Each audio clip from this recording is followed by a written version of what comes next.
Mid White, double team by Mitchell and Evans. Madrid, they swing it over to Alvin Teng. Teng is blocked from behind by Homer Sip. The ball is recovered by Madrid for three, too strong. Who gets the rebound? The tap goes to White. White will go to the basket. He is blocked. Teng with the putback. And White and Mitchell wind up entangled. Personally, I think I let my team down. I let the fans of Cebu down because these last few games I haven't been able to carry us like I have done most of the season, and they're expecting like a lot of leadership out of me. But I know my team. I know we're going to bounce back, so I'm not worried about that at all. We have a lot of heart. We have to win. That's it. That's the bottom line. There's no tomorrow. Well, what went wrong was, we got affected by a lot of things. I think we just lost our head. We just lost our head, and we just played the way they wanted us to play. Well, today they were the better team. This was just an experience, a learning experience for all of us. We'll see a different team. We all have put so much time, and effort, and I don't think what happened today, is deserving of what we have put in. And I know the boys will bounce back, and they're willing to work hard.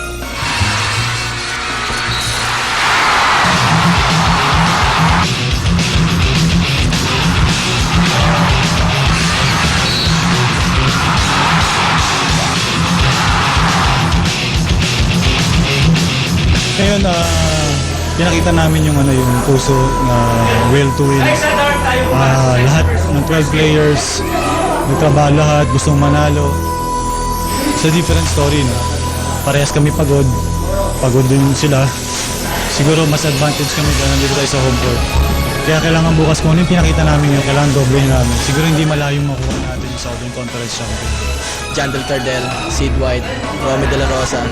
My first stringers really did their job tonight. I think our defense was the key to this win. We've been practicing that, all week long, and I'm very glad that our defense really did well, especially on the big guys of Cebu. Cebu is really capable of coming back. I hope that we can finish the series. They're going to go all out.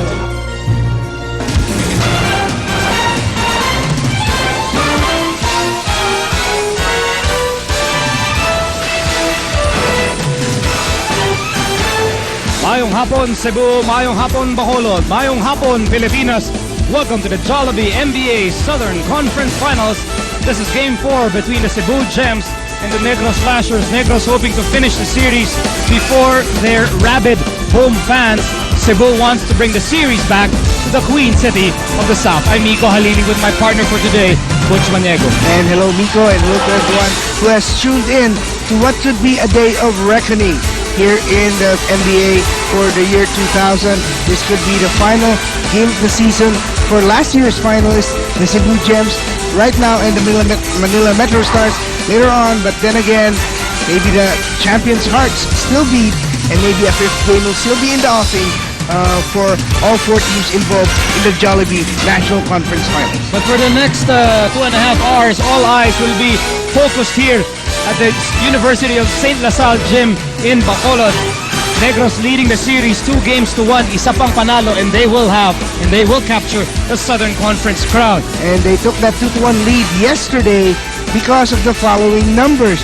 You can see that they shot 53% from the field. Anytime you give up more than 50%, actually anytime you give up more than 46% from the field, you're giving up a lot. So the defense of Cebu must step up. Also, the smaller slashers, supposed to be smaller, out-rebounded the bigger Gems. Yesterday, 43-35. At yan yung mga effort points na kailangan pa rin ng slashers para mapanatili nila yung momentum sa kanilang bahagi. Also for Cebu, the big task is to cut down on their turnovers. They committed 7 more in yesterday's third game. Partner, mga kaibigan, the numbers tell a big story for the Cebu Gems. Lalo na kung titingnan natin ang performance ng dalawang manlalaro na inaasahan ng mga Cebuano na pangungunahan ng atake ng Cebu. We're talking about Matt Mitchell and Stephen Padilla. Well, during the run, during the Intracon, Matt Mitchell was averaging about 25 points and 14 rebounds a game. Stephen Padilla close to 20 points per ball game. But yesterday, they only combined for 16 points and 2 points in the fourth quarter when Negros made their breakaway.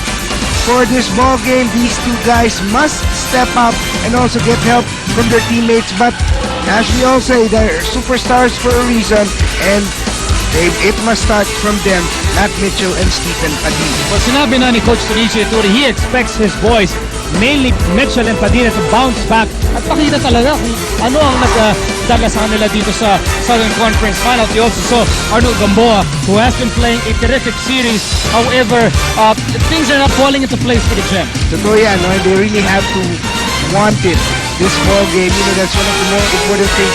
Even beyond the numbers, it's the desire to want to win the game and the championship, and that is something that Cebu must show in this ball game. Our Bacolod quartet is completed by Bobby Yan, who will be covering Cebu, and Miss Patricia Hestet, who will be covering Negros. Let's talk to Bobby first. Bobby, what is the mindset of the Gems coming into this crucial Game 4? Yes, Rico, as the Gems face elimination here in Game 4, Coach Ituri and the Gems cannot stop but feel confident. Well, mainly because they are still the reigning Southern Conference champs, and until Negros knocks them off, they will still remain that way. And one more thing, they are the Intracon champions, and nobody can take that away from them. And Miko and Butch, that's where the Gems get their pride and confidence as they face elimination today. Now, Coach Ituri predicts a very good game for the Gems today, simply because in games 2 and 3, the Gems were not playing well. They were not playing their game. Ika nga, the Gems are due for an explosion here in Game 4. And finally, talking about pressure, I asked Tonichi if the pressure is on them as they face elimination. He quickly said, no, it's with Negros. I asked him why. Well, the Negros Slashers still have to prove that they are champions. The Gems have done that, Big on Butch. Now straight over to Trisha. Okay, Bobby, thank you. Last night, Coach Robert Season was able to review their game yesterday, and he said he saw some minor adjustments that he will do in this game today. No meeting or viewing for the team because he wanted his players to have enough rest last night in preparation for the game today. Yesterday, when I interviewed Coach Robert Season, he agreed with me that the pressure is with them, but now he believes that the pressure is with the Cebu Gems. Very tremendous pressure, yun nga ang sinabi niya. He said also that the pressure is with the Cebu Gems because their back is against the wall and they're playing in a hostile territory. But Coach Robert Season told his boys that the Gems will bounce back hard, so they have to double their efforts, no overconfidence, stay focused, and play it by the quarter or even win on every quarter. And as much as possible, finish the series in their home. Battle Cry to Negros, bring back the pride and glory to the Negros Slashers franchise and to the city of Bacolod dahil yung last championship that they had was in 1998 pa. That's all for the Negros Slashers. Miko Butch, back to you. Tama yung sinabi ni Trisha. Last year, Southern Conference Finals, medyo nabugbog ang Negros laban sa Cebu Gems. Nagwagi ang Cebu Gems last year on their way to an appearance in the national finals.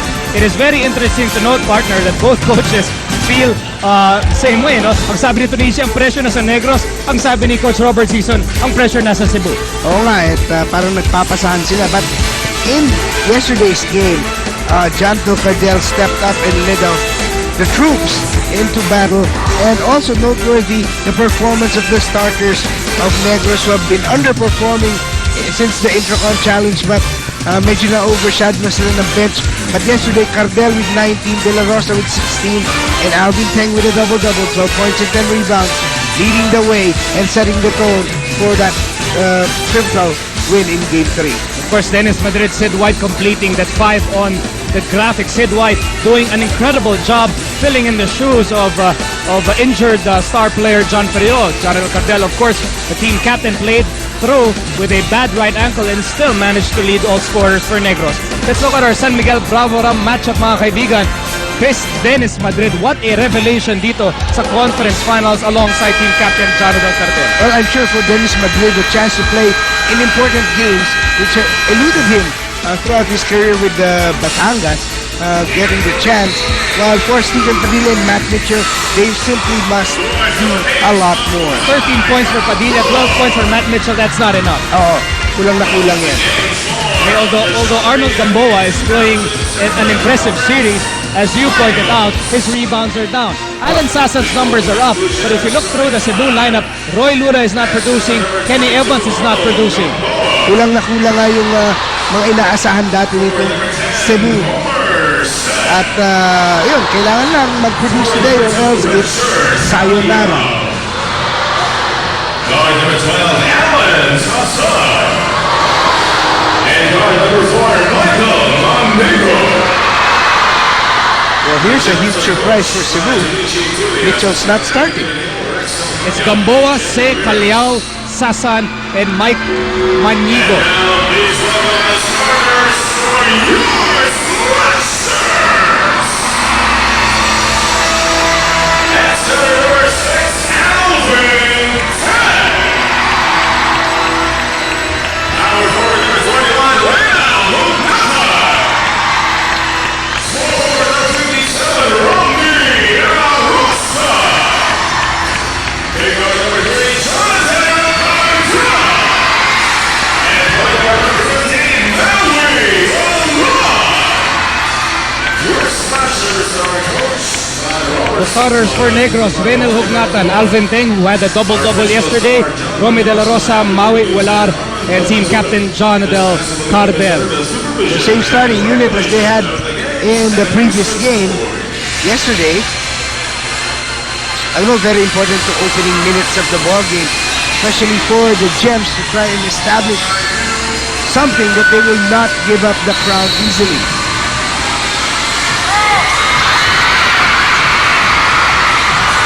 The Slashers with the first chance to score.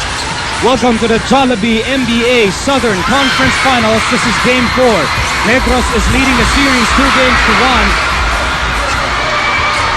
And Negros fails to score on their first opportunity. Less than 24 hours ago, the Slashers scored a convincing 107-9 win over Cebu to move within a win of the Southern Conference crown.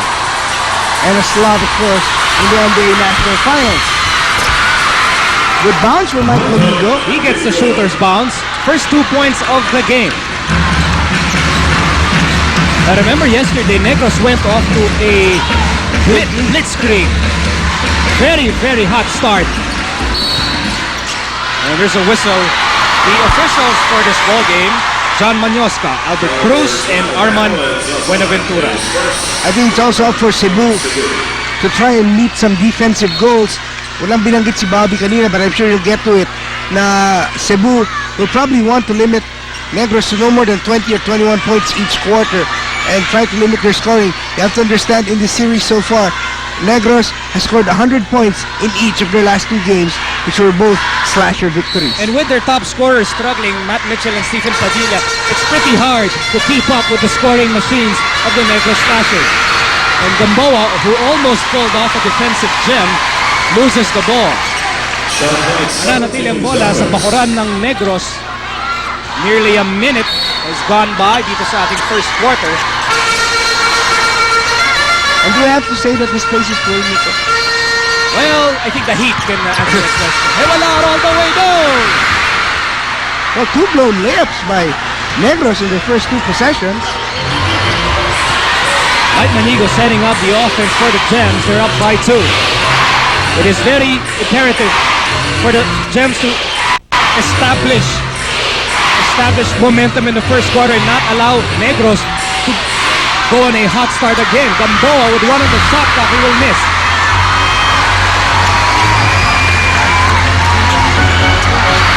Peg in the paint, hook shot, no! Let's go to Babian with his Advil courtside report. That's right, Nico. Alam mo, itong Cebu Gems are doing what Negros has been doing for the past 3 games. That is playing without a main post player. You can see Mitchell is out of the lineup right now. So they're doing what Negros has been doing to them. They're going to try and confuse the Slashers. The Slashers will not know who or where the shots will be coming from. Nico. That's interesting because yun ang ginawa ng Negros sa Cebu.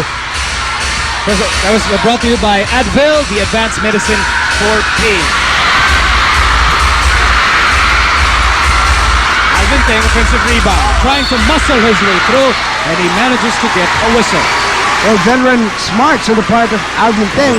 Na-cut off na siya ni Arnold Gamboa, but he still manages to draw the foul from Arnold Gamboa. You know, it is so interesting to know that Coach Tonichi wants to do a Negros on Negros, and that is to spread out the offense and make the defense guess. That highlight brought to you by Medical, bilis aksyon sa headache. Kasi nga, ang naging problema ng Cebu kahapon, which we noted, is that their offense was very, very predictable yesterday. Once the ball crosses the midcourt line, you already knew what the Gems were going to do. And I'm sure Negros scouted them very well. Problema ng Negros ngayon, they have had many opportunities to score, pero wala pa silang punto sa ating scoreboard. Less than 10 minutes to go in quarter number 1. Ang bola na kay Arnold Gamboa, who as you mentioned, is having an incredible series, but he turns the ball over. Nice steal by Alvin Teng. Here's the flying fish to Hugnaton. Air ball. Teng, no!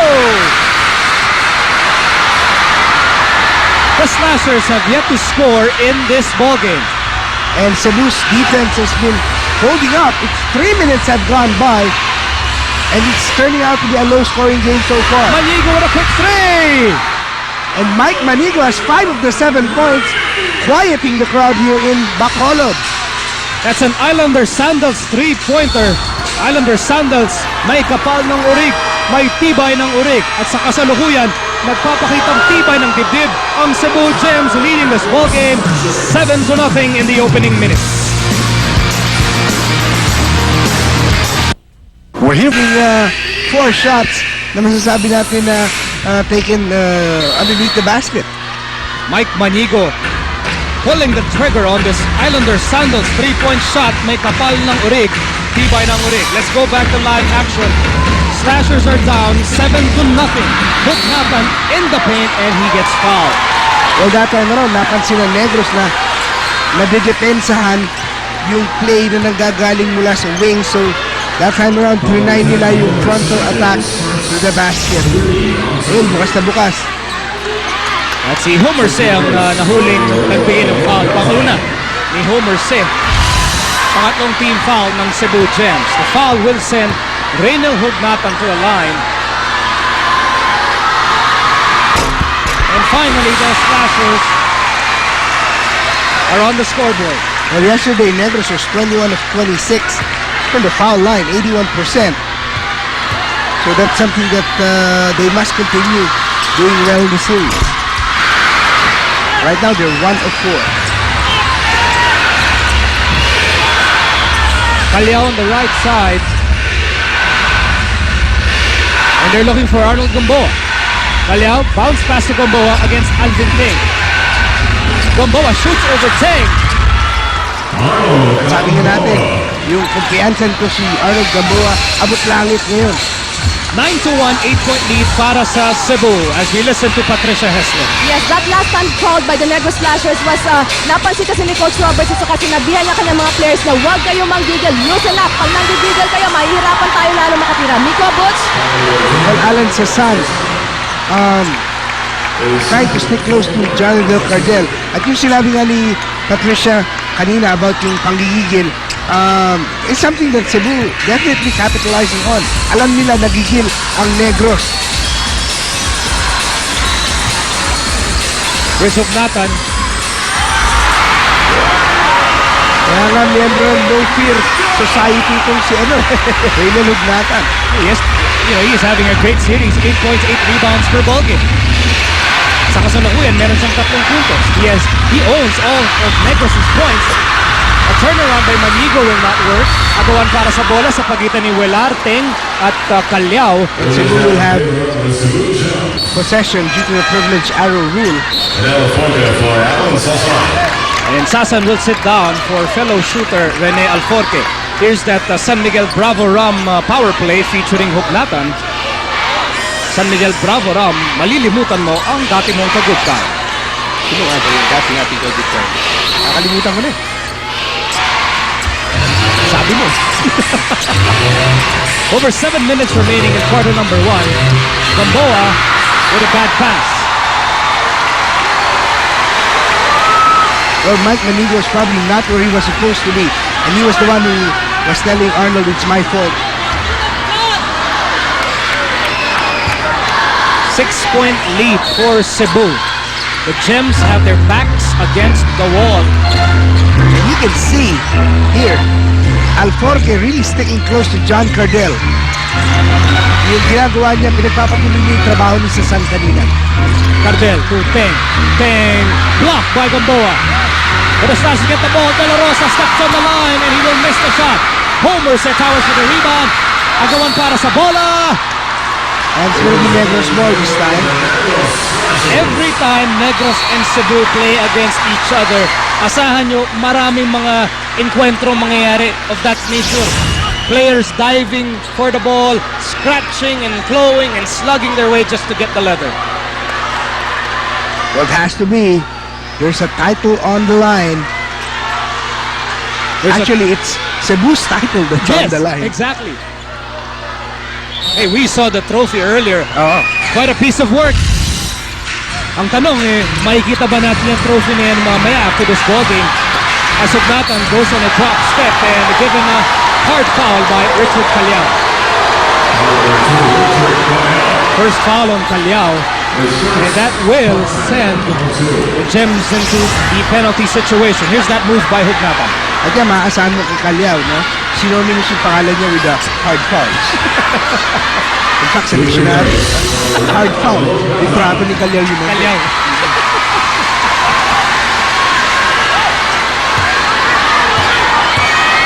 Okay, synonym na nga daw.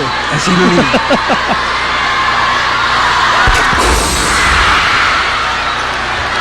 1 out of 5 from the foul line in the early going, and that's a sign of tension. So maybe Coach Tonichi was right. Maybe the pressure is on Negros. Maybe they're pressured to win it before their home fans. Maybe they're pressured to win it here para hindi na bumalik sa Cebu. Totoo, yun ang nasa isipan ng bawat member ng team na ito. All of Negros' points have come from Reynel Hugnatan. Cebu is up 9-4 with over 6 minutes to go in the first quarter of Game 4. Homer Se with an excellent pass to Richard Calyao. And there is only one way to describe the offense of Cebu. Fluid. At very unpredictable. Right now, Richard Calyao is signaling to the bench that he needs to be replaced. He's guarding Romy De La Rosa with 8 on the shot clock. De La Rosa, step back, in and out. Alforque with the rebound. And that was very important yesterday to the offense of Negros that De La Rosa got off to a hot start. Kasi nabukan niya yung depensa ng Cebu. Pero ngayon, De La Rosa, I think, has missed all 3 shots. Well, despite the effort by Homer Se, Negros will get the ball back. You said it, partner. Kung kahapon, Negros ang sumiklab sa first quarter. Ngayong hapon, Cebu ang mainit na mainit, and what a pass by Homer Se to Richard Calyao. An active play brought to you by the new Rexona Sports Stick. The only stick for active men, Rexona, that won't let you down. Less than 6 minutes to go in the first quarter. Wala with the basketball over to Hugnatan. And you can see really what Cardell, there's a lid on him. Hanggang assignment ng kanyang mga bantay, huwag siya patanggapin ng bola. Ang pwede.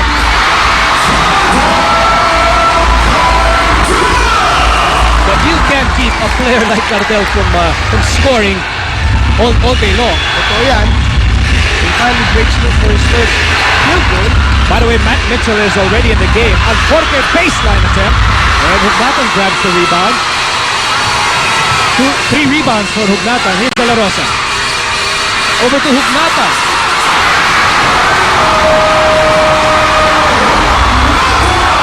Well, ang sabi ni Hugnatan, babantayin niyo si Cardell, babantayin niyo si De La Rosa. Ayaw niyo bantayan, ako gagawa. Nangyayari siyang 6 na puntos.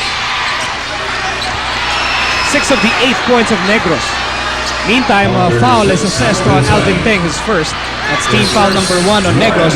As we look at this power play by San Miguel Bravo Ram, Jonathan Cardell flying in the air for the 2 points. Kinakilala si Cardell yung mga tirang bomba eh. Pali at bomba. San Miguel Bravo Ram, malilimutan mo ang natin ng pabunta. Here's Homer Se against the smaller De La Rosa. Se and he is bumped. That's a mismatch. Medyo mahirap na matchup para kay Romy. And if you notice, the offense of Cebu mas buka. Ngayon, alam nila na merong mismatch somehow, and they're trying to go to Merced. Ngayon, baka kung siya si Egay Ignacio, napanood ni De La Rosa yung ginawa ni Ignacio kahapon kay Homer siya, dapat atrasan din niya itong si Homer. Don't let them touch your body. Don't let them know where you are. Doon siya kumukuha ng buwelo sa contact. Here's Matt Mitchell against Ting to Gamboa. 15-footer.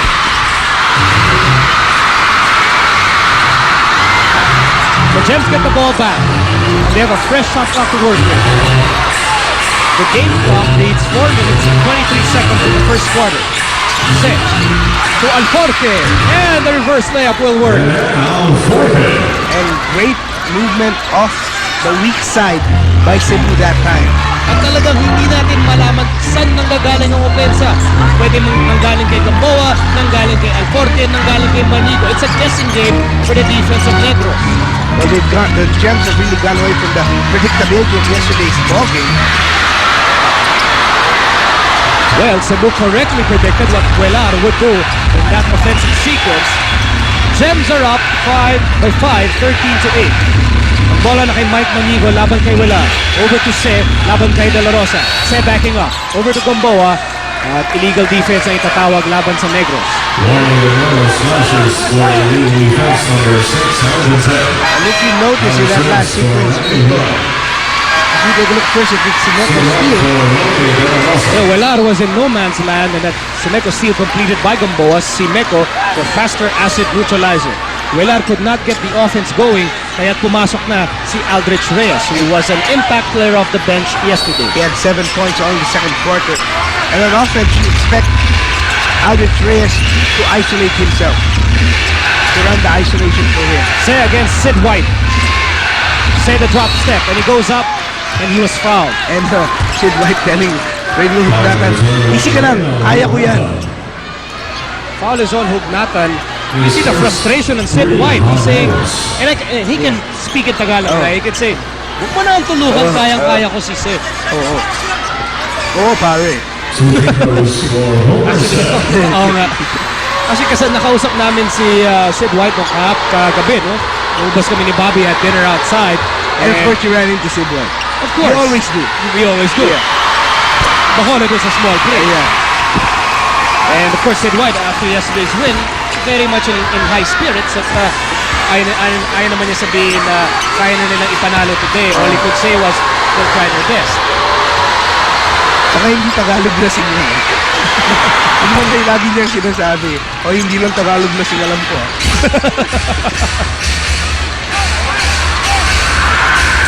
14-8, 6-point lead for Cebu. As far as the Gems are concerned, they have one mission: pack their bags and play one more game at the Cebu City Coliseum. But for Aldrich Reyes and the Slashers, ang gusto nilang next game nila sa North lalaruin. Oo. Well, still not sure, no? Dahil, hindi natin alam yung kalkulasyon. Sa bagay. Kung Manila at Negros ang maghaharap eh.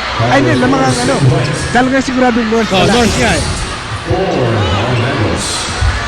Aldrich Reyes, as we mentioned earlier, 7 impact points yesterday. Today, he starts off with that Islander Sandals 3-pointer. May kapal ng urig, tibay ng urig. Cebu is holding on to a 3-point lead as we enter this timeout in the first quarter. Stop. This is variety of moves. You can fake left, fake right, fake up, fake down, stop. Ayun. There. Who fakes in that single play? And he forces Alforque to commit the foul. Sumabit si Rene Alforque. Foul number 1 on Alforque. Ang anim na team foul ng Cebu. 2 free throws for Jonathan Cargo.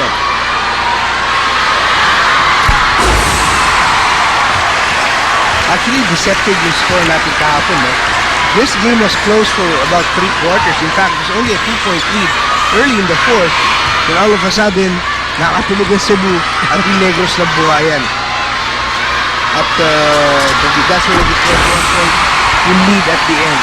But that game was close for 3 periods. Oh yes, somewhere in the third quarter, Cebu actually was within 1 point. And then you had a big counter-attack by Negros. We had a slam dunk by Bato, among other things. At hindi na nakabangon ng Cebu Gems. And the struggles of Matt Mitchell continue. Ito yan. That time around, maaga siyang pinag-isa ng double team and forced Mitchell to take a hop. Benicio Ituri getting into referee Buenaventura's ears. Well, that's part of the game, working the referees. Oh, sorry, that's referee Albert Cruz. Slashers with a chance to grab the lead for the first time. Pugnata. And he gets fouled, and he will have a chance to give Negros the lead from the 15-foot line. Second foul on Gamboa. However, hindi maganda pinapakita ni Reynel sa charity stripe ngayong hapon. Ito yan, but he is drawing fouls from the big men of Cebu, which is very important. Steven Padilla is also in the ballgame now. Calyao coming back in to replace Gamboa. With 2:07 remaining in the first, Pugnatan is on the line with a chance to push Negros ahead. This could be the tying free throw.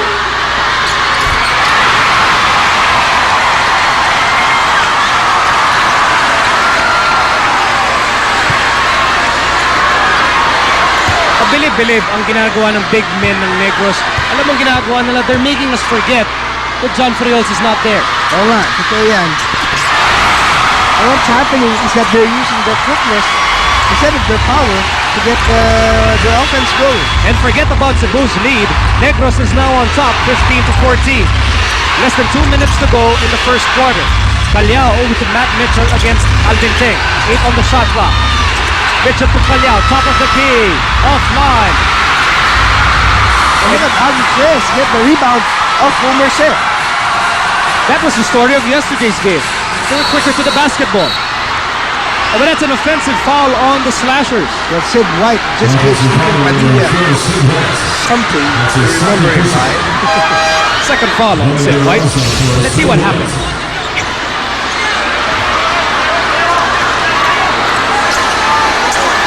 Oh, White was definitely moving forward.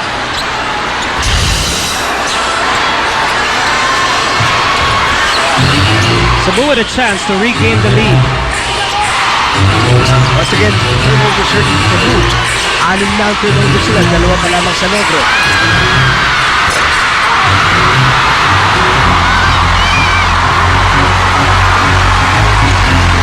Great boxing out by the Slashers. And you can hear the fans here are very intelligent. They know if Padilla struggles, they have a better chance of finishing the series today. Reyes back!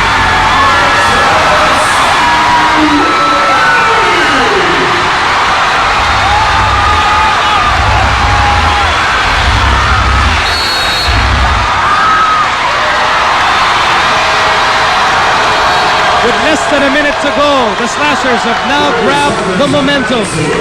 As the Gems call this 30-second timeout, nahatid sa inyo ng Revicon, buhay ang tugo, buhay ang lakas.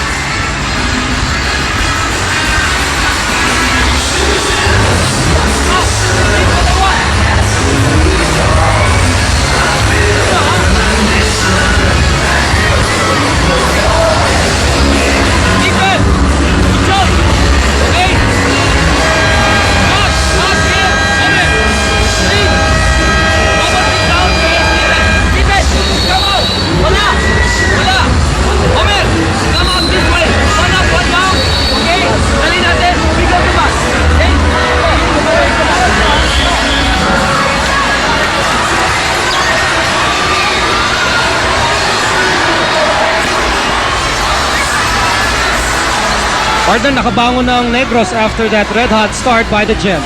Oh, totoo yan. Yung nagbigay ng success sa Cebu no first few minutes of the ballgame, medyo nawala na. Yung rebounding nila at yung ball movement na maganda. As we said nga kanina, 6 na yung turnovers ng Cebu, 2 pa lamang sa Negros. Samantala, si Aldrich Reyes, impact points off the bench, hitting that Islander Sandals three-pointer. Pangalawa niya. Islander Sandals may kapal ng urig, tibay ng urig, but he commits a foul on Stephen Padilla. First foul on Aldrich Reyes. Penalty na rin ang Negros with 5 team fouls. That will send Padilla to the line for a 1-and-1. Pumasok na sa ating ball game si Leo Batog, joining Romy De La Rosa, Reynel Hugnatan, Aldrich Reyes, and Jonadel Cartel. Not a big lineup for Cebu, or for Negros rather. Pero pag nandiyan yung Fearless Brothers, you can never tell. Of course, you're talking about Hugnatan and Batog. Now, Padilla's confidence is down as he missed that free throw. Less than a minute remaining in quarter number 1. Reyes tries to go all the way, and someone commits a foul. Padilla giving up the foul. That's number 1 on Padilla, and that will send Reyes to the line for a pair of free throws.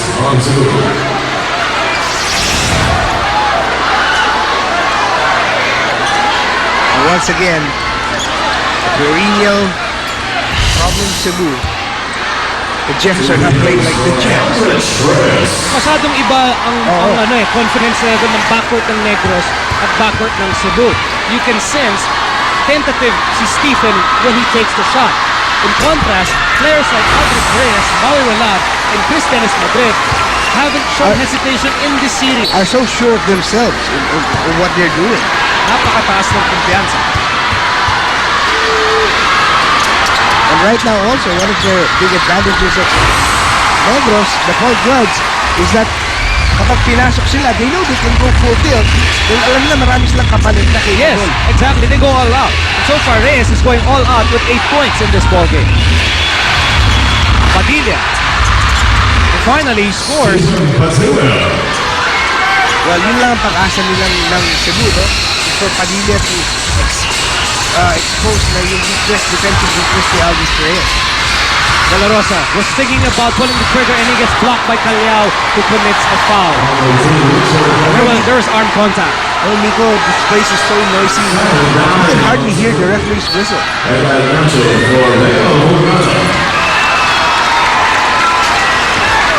Okay, nabuti ko maglinis ng tenga kanina because I knew coming into this venue, this place would be jam-packed. Oh, kahapon pa lang yata, sold out na rin itong venue.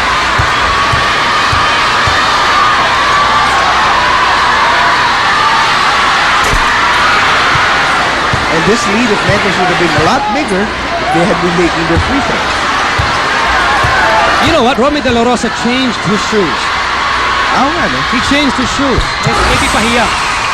Mamaya papakita natin yan. Kanina, he started the game with black shoes. With black Air Jordans. Ngayon, sunod niya yung puti. At sabi niya, dyan siya maswerte dun sa puti. Kaya niya pinalitan. As Aldrich Reyes comes flying to the floor, and he will be tagged for the foul. That's going to be the second of Aldrich Reyes. Both teams are in the penalty. Ayan, kanina nakaitim siya, ngayon nagsuot siya ng puti. Of course, those shoes are courtesy of yung kanyang bayaw sa San Diego, si Joler De Leon. So we'd like to greet the De Leon family in San Diego watching us on the Filipino channel. Sana magkasukat kami ni Ronnie. Oh, actually, that's present. And his brother-in-law, si Joler, has loyally sent him shoes. Every time may lalabas na bago sa States, papadalan kagad si Romy. Kaya pala, siya, tawag nito, updated siya. Oo, updated. Another missed free throw by Stephen Padilla. Here's Reyes, fires! Almost went in. After 12 minutes of play, after seeing Cebu go off on a hot start, Negros bounces back to lead the game by 5 going into the second quarter. Mga kaibigan, this is the Jollibee MBA Southern Conference Finals.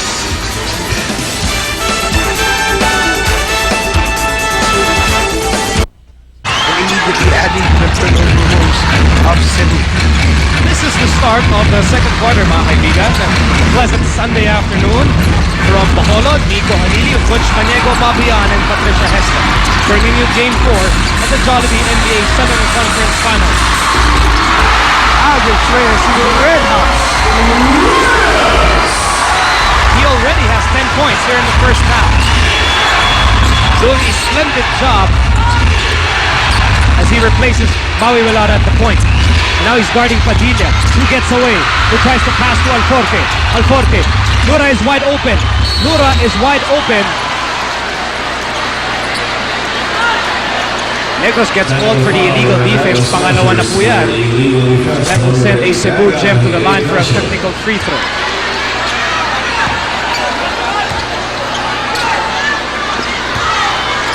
This is Ega Ignacio who got caught. Rene Alforte.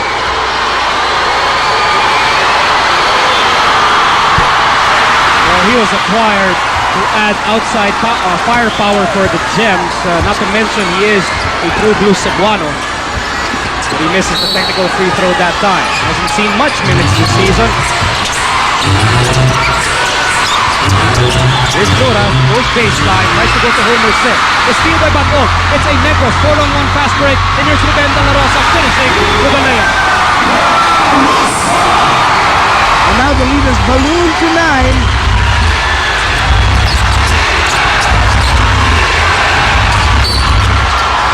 Oh, that's going to be the third foul on Aldrich Reyes. That will hurt. Or maybe not. As we look at this FedEx fast break, 4-on-1. Wala nang kalaban-laban dito si Rene Alforte. It's Ruben De La Rosa, the high-flying, small power forward finishing that FedEx fast break. We live to deliver. This Dennis Madrid is now in the game, replacing Aldrich Reyes, who has to sit down with 10 points and 3 personal fouls. And some words of encouragement from the coaching staff. Here's Matt Mitchell. He continues to struggle. He's really being vamped up by that defensive Negros. You can see the first quarter review. And more of the same.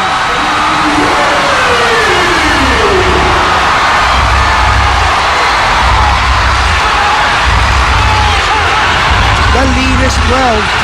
28-16. Homer set, touch pass to Padilla. Nice play by the Gems.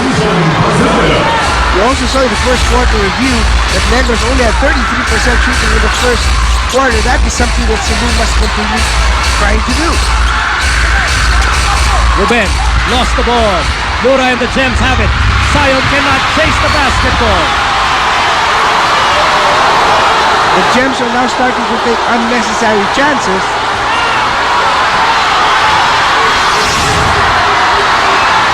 Romy De La Rosa for 3. Brought to you by Islander Sandals. May kapal ng urig, tibay ng urig. Less than 10 minutes to go in the second quarter. It's now Sion on Madrid. Another steal by the Gems.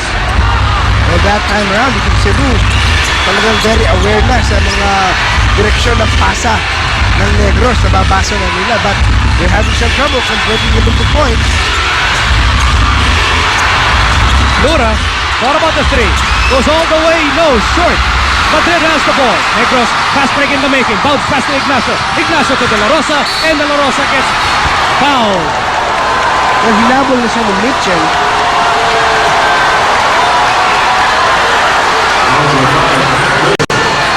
First foul on Mitchell. Ignacio to De La Rosa. And I dare say, nobody runs the fast break in the South better than Negros. Yes, totoo yan. Gamboa is now sent back into the ball game. And Lura, sandali lamang siya, nilabas ulit.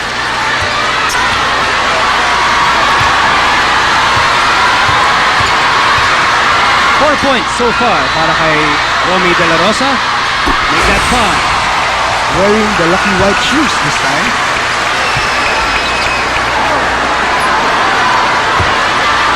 It's also amazing how De La Rosa has bounced back from that critical injury to his right knee. Spent so many months rehabilitating in San Diego, and he has completely bounced back. He's playing very, very well for the Negros since he joined the NBA. 9 minutes to go in the first half. Padilla may tangan ng bola laban kay Madrid. Perhaps they want to set up Matt Mitchell at the post. Padilla goes baseline. Two-man game with Matt Mitchell. Mitchell banging through. And Mitchell really struggling with his offense. Madrid on the left side. Eyeball to eyeball with Padilla. Madrid, step back. He is red hot in this series. Let's go to Patricia Heslett with her Advil courtside report. Yes, Miko, pati ako napapatulala sa pinapakitang laro nitong Negros Slashers. At sinabi lang nila na magtutulungan sila all the way. Yung kanilang gang rebound na sinisigaw nila, tulungan lang, mananalo tayo sa laro to. Miko, Bush? Thank you very much, Patricia, for that Advil courtside report. We shall be back with more action from Bacolod after this break. Which, as you correctly pointed out, belongs to Cebu. They are the defending Southern Conference champions. Hanggang hindi pa sila nag-control. And Negros doing their best to do it today. Leo Batol, spinning, finding Romy for three.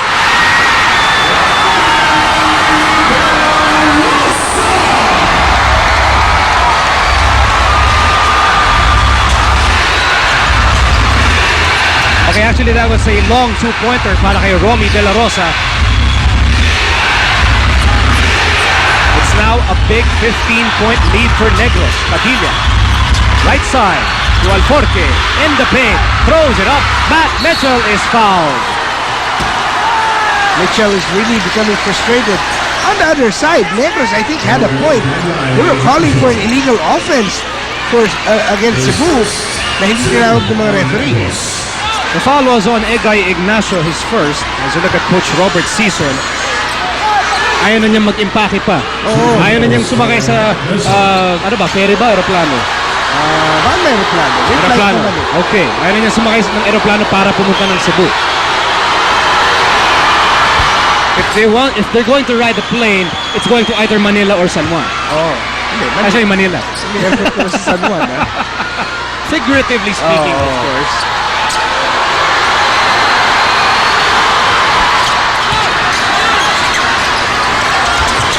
Sa parking lot ng Greenwood, Tarma. Swerte ka lang na umakap. 7 minutes and 14 seconds remaining in the first half. Negros on top by 13 and they call this 30-second timeout. Hatid sa atin ng Revicon. Buhay ang dugo, buhay ang lakas.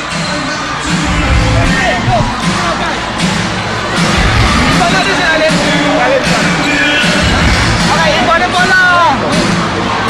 Iba na bola! Ronnie! Okay, Jake! You're here! Dennis, you're here! Ruben, you're here! Magsuswitch sila. Ruben, dito ka! Dennis, dito ka!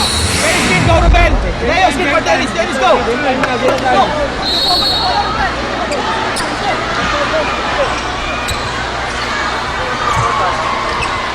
And of course, we'd like to remind all the NBA fans dito sa loob ng University of St. Lasal, taas nyo lang yung mga streamers, posters, and placards, and just keep on screaming because we're on the lookout for the Jollibee NBA Super Fan of the Game. We'll announce the winner at the end of this contest. And outside scoring, Negros getting it done there as well. Alforque gets fouled second. Number 2 on Cebu as well. And let's go to Babian with this courtside report. Yes, Miko, alam mo, no matter how much people harp about the Cebu Gems being Matt Mitchell's team or Stephen Padilla's teams, Coach Ituri keeps on repeating it's players like Homer Ser, Carlos Sain, and Gamboa who will take the Gems to the next level. So far, Gamboa is the only one who has showed up. Say has gotten his minutes only with 1 point. Carlos Sain now on the floor. Let's see what he can do. Speaking of players who have showed up, Chris Dennis Madrid was not really an offensive option for Batangas during his playing years there.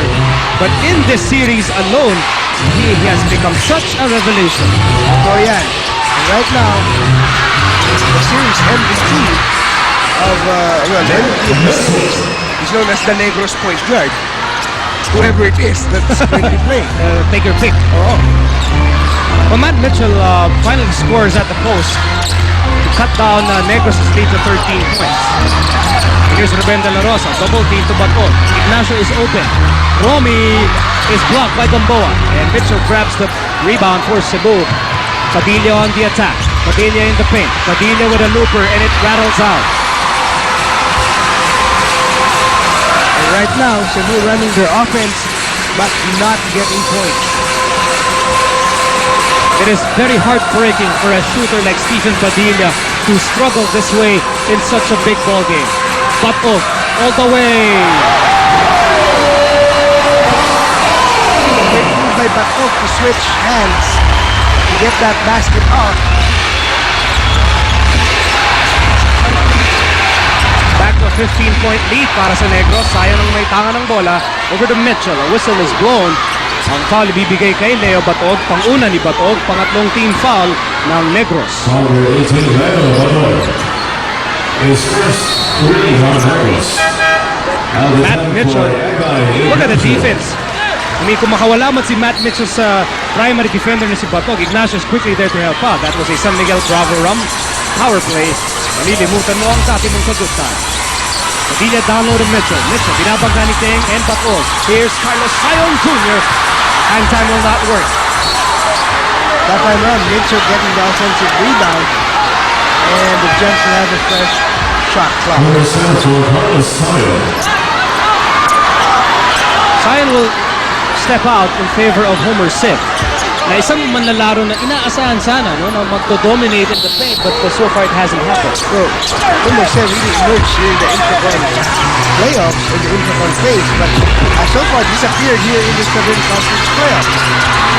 Look at the triple team on Homer Sip. It is Ruben De La Rosa.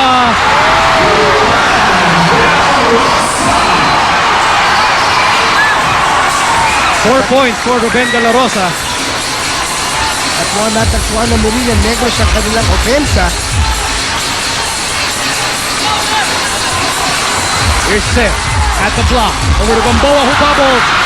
And there's a steal by Cristeres Madrid who will go all the way home.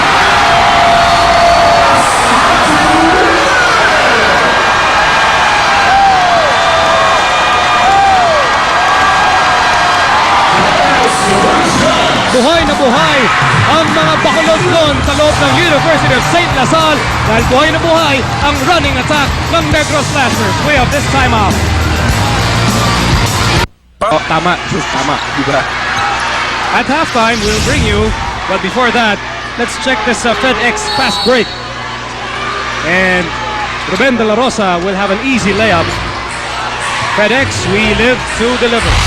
At halftime, we'll bring you the Concepcion Carrier Shoot and Win promo, the San Miguel Bravo Ram Barkadahan Challenge, as we visit Purok Paglaom here in Bacolod, Carter, Father, and San Hugla, and halftime stats all coming up at the half. Also, I'd like to thank Nature Spring Mineral Water, the Bacolod Executive Inn, Himas Pension House, and Wrinkles Balloons and Party Needs here in Bacolod.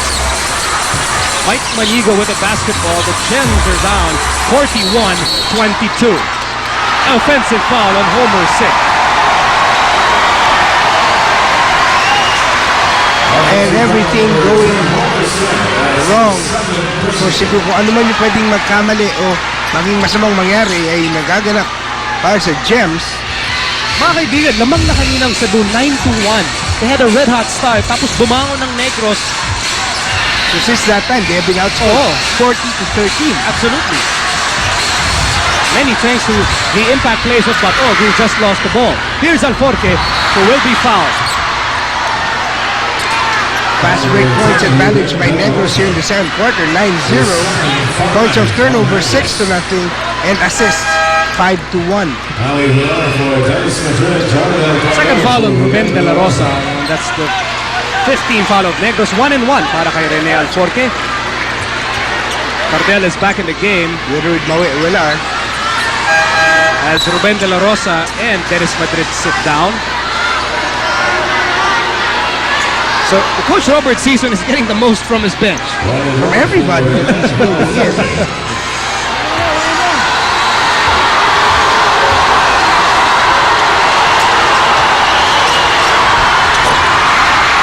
Homer Say with the putback off with a missed free throw by Rene Alforque.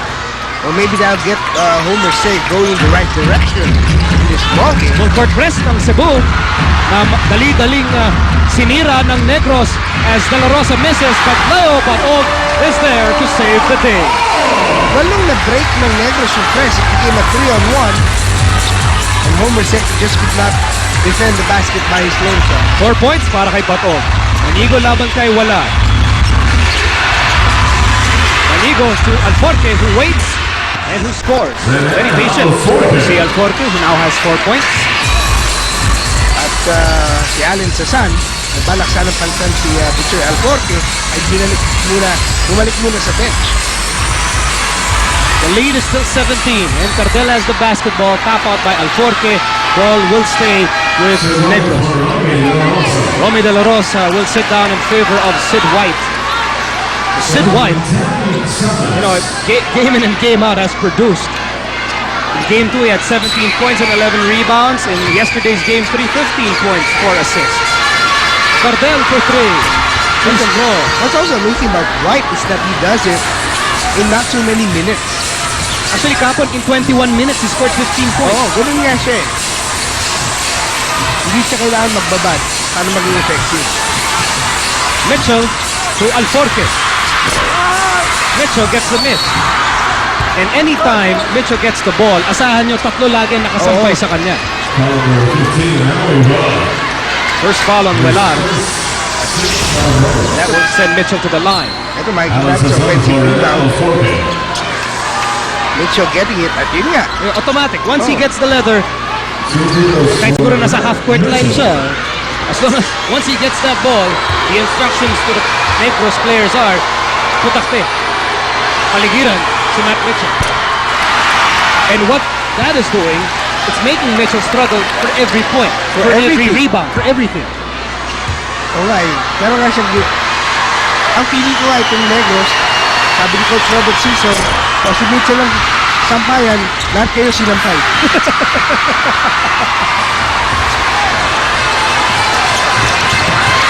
Tap by Manigo, ball saved by Mitchell, who falls down, and he is fouled by Alvin Peng. Alvin Peng saying, ako na ngayon nasa ilalim eh. And you know, Alvin Peng has spent half the time in this series on the floor. Has spent half the time of his entire career on the floor. Kung iisipin mo. Okay, let's go to Patricia Heslet on the Negros side. Yes, a lot of turnovers by Cebu Gems, which the Negros Slashers taking advantage. Sabi nga ng kanilang assistant coach si Rolly Benaflor, dito sila nakalamang sa kanilang mga sunod-sunod na fast breaks. Kaya nga sinabi lang ni Coach Robert Season sa kanilang mga players that all we need to do today is play good defense against the Cebu Gems. Miko Butch. So nagsabi niyan si Coach Rolly Benaflor, who actually was the first head coach of Negros in 1998. Oh, and he has seen some head coaches come and go. Oh yes. Yes, Stayed on.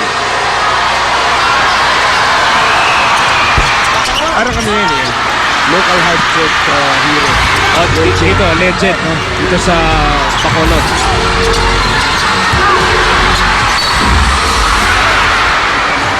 You wanna talk about legends? Let's talk about Maui Mayara. Yan ang alamat. Alamat ni Flying Fish. Third foul ni Homer Say. Dito mo. And you know who gave Willard the nickname the Flying Fish? It's DJ De Harlo. Kaya nga, isa siya sa mga ginugulita. Oh, Si Maui. yan. Yung number 7, yung sa pinakataas na masking tape sa jersey ni Maui, DJ7, as for DJ De Harlo, who used to wear jersey number 7. For the benefit of those who may not know, De Harlo was actually the starting point guard of Negros in our inaugural season, and then passed away in 1998 in his sleep. Yung tinatawag na bangungot. Ano? And a very tragic event in Negros basketball history.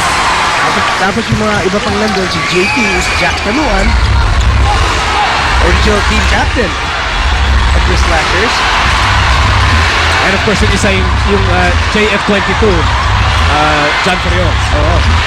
So, hindi ito nalistahan yan ng mga taong may utang sa kanya. Isipin mo, no? Basketball player ka. Pag sinutangan ka, ilalagay sa t-shirt. Walang utang sa'yo. Oh, every time maglalaro ka, hindi mo pwedeng kalimutan. Oo. Isipin mo yun. This was a San Miguel Bravo Ram power play. Malilimutan mo ang dati mong good time. Pero hindi mo malilimutan ang mga utang mo kay Maui Velar. Oo. Kung ilalagay yun na. Tulog. Mike Manigo actually played well in the opening quarter. Staked Cebu to that 9-1 lead. Ever since he went out, lumano yung takbo ng Cebu. Hugnatan gets blocked by Mitchell. Here's a Cebu fast break. It's a 4-on-2 break. But Manigo will have to stop. Here's Gamboa on the baseline. To the cutting Matt Mitchell! I believe Matt Mitchell needs one dunk to get going. Nice save by Sasan. Gamboa. No! Mitchell keeps the ball alive. Underneath, he is working. He is earning every basket. Totoo yan. When he goes down, at nabagsakan niya si Maui Velar, na hindi sinasadya. Oo. Oh, wala is still on the floor. Hindi alam ni Mitchell lang si Velar. Kasi kahit nung nabagsakan niya, hindi niya alam na si Velar. And Velar is asking to be replaced. Kasi doon pala nakabagsak na si Velar. O siguro natapakan na siya doon ni Mitchell. And then action continues. Velar is still on the floor. Hindi pa siya Ayun, nakakabang. natapakan siguro siya ulit. At yun, nabagsakan pa. So hindi na siya the flying fish. Ano na siya ngayon? Tinapa. Oo. Tinapakan. Nagmistulang danggit si Maui Velar in that sequence. Don't look now, Cebu is now back to within 12. And good foul given up by Calyao. Sid White is getting excited over something. Lagi naman excited yun. He's still excited. Sid White. Third foul on Richard Calyao. Pang-apat na team foul ng Cebu. Here's what happened. Magbabanggaan si Calyao at si Sid White. And I don't know what made White so excited about that play. But he will go to the line and he will make the first.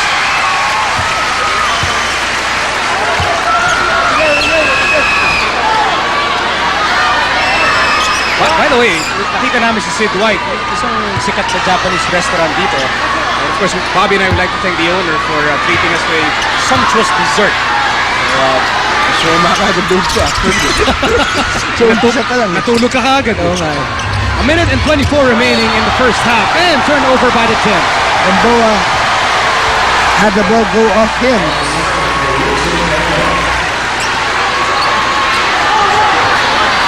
Carlos Sion is back in the game, the former Negros master, joining Manigo, Mitchell, Sasan, and Gamboa.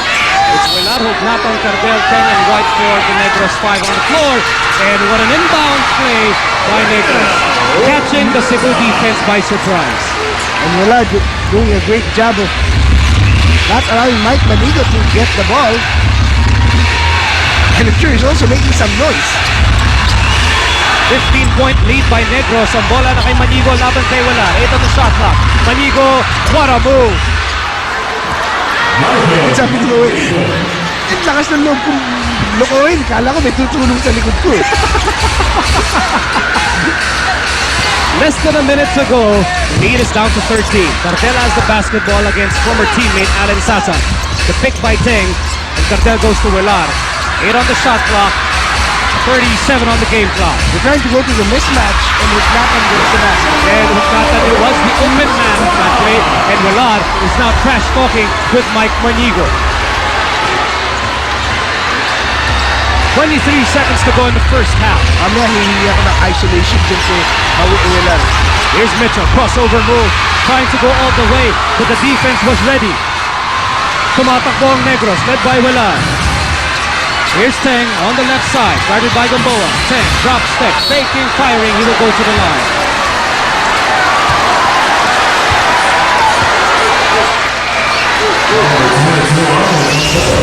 And right now the Slashers are all smiles. Everything's going their way. That was a sneaky medical assist. Velar to Hugnatan, medical, bilis aksyon sa heading. Third foul on Arnold Gamboa, pang-limang team foul ng Cebu dito sa second quarter. Only 6.1 seconds remaining in the first half. And Teng misses the first free throw. So far, the big men of Coach Tonicho Ituri, Humerse, Matt Mitchell, Arnold Gamboa, Not playing like their usual self. talagang nahihirapan sa ball game na to. Teng gets his clip from the line. That's his first point of the game. Only 3 seconds to go. Sion still has the ball. Sion tries to go all the way.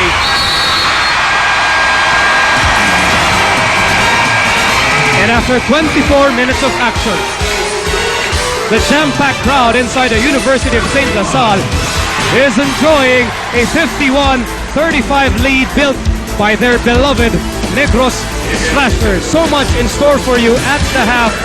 We'll start with the Carrier promo after this short break. This is the Jollibee MBA Southern Conference Finals.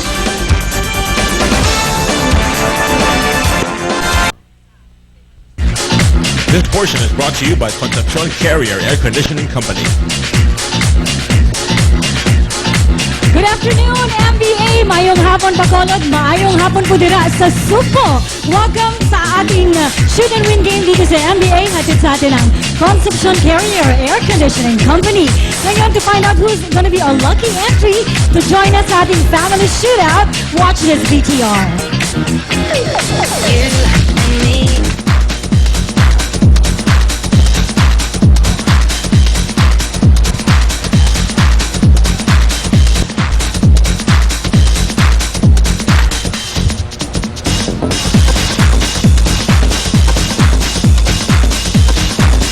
Congratulations to our shoot and win promo winner, Eva Castro of Elena Subdivision, Silay City.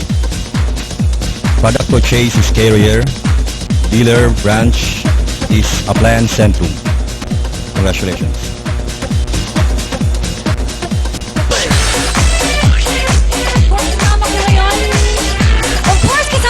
Ating lucky winner, Mrs. Eva Castro. Mrs., ano nga brand ang aircon naging bakaltakag? Sa diin taging bakalang aircon ka?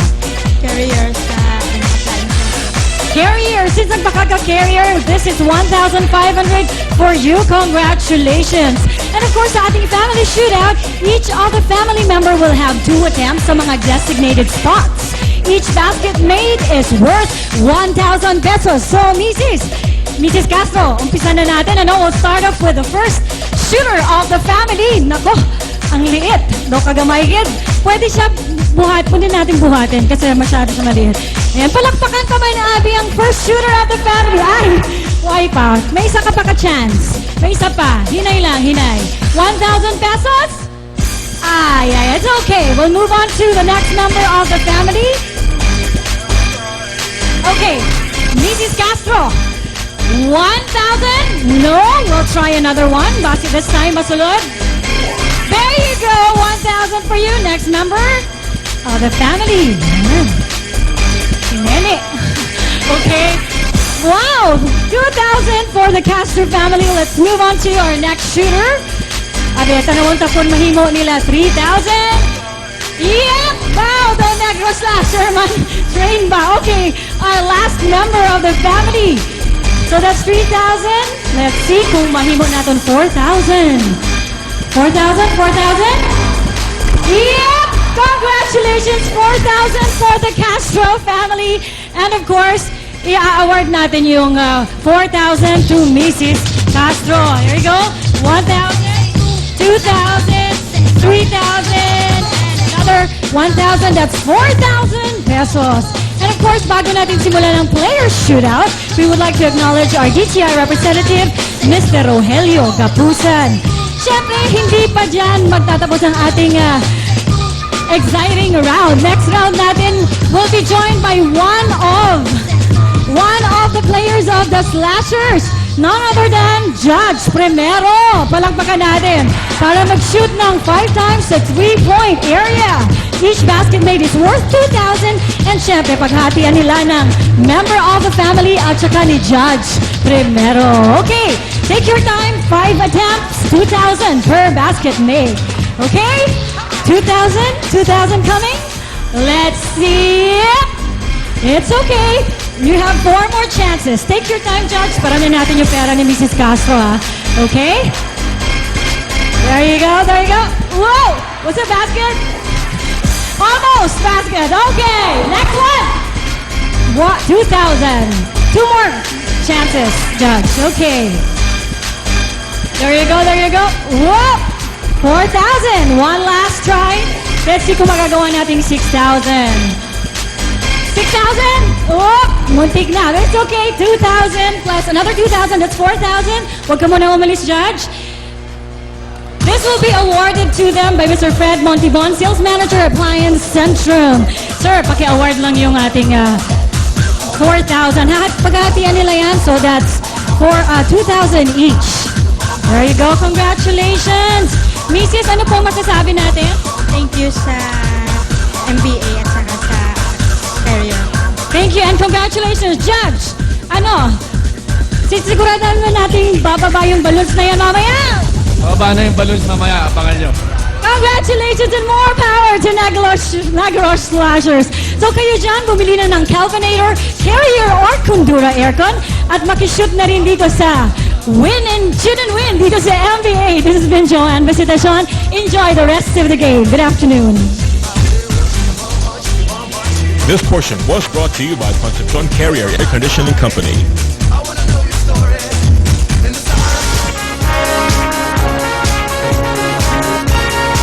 Magandang hapon Pilipinas, mayang hapon Western Visayas, Arigta Subong sa Barangay 17, Purok Paglaom. Isa na namang San Miguel Bravo Ram Barkadahan Challenge. So, ayan, oras na para kalimutan nyo ang dati nyong ka-good time. Kaya mga mare, mga pare, ano pang hinihintay nyo? Mag-bravo na!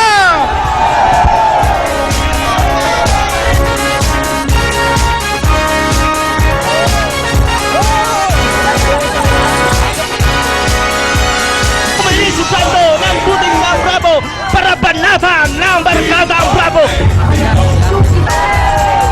Bravo namin ko, mas magugustuhan nyo. Bravo naman bananan. B-R-A-B-O.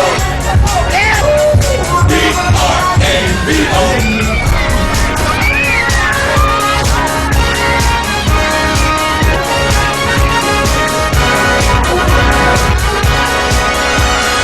B-R-A-B-O. B-R-A-B-O. Kasama mo natin ngayon si Barangay Kapitan Graciano Fuentes ng siyempre ng Purok Paglaom. Dako ang amon pagpasalamat sining paghiwat sang kasadyan subong nga gindala sang San Miguel Bravo Ram kasubong man sang MBA kag sang ABA 7. Madamo gid nga salamat, mabuhay ang Bravo.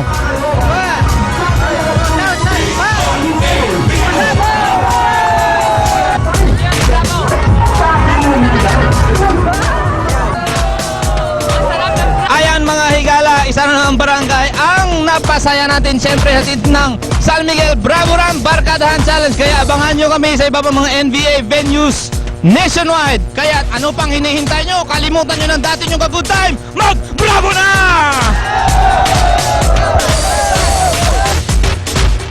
Shoot for cash prizes. Siyempre, Carter Innerwear, moving you to changes. So kung handa na kayo, handa na ba kayo?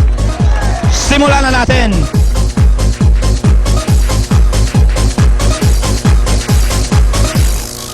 You got to grab that thing when it's up in your face. Cause if you push it too far, he'll go another place. He'll go another place. He'll go another place.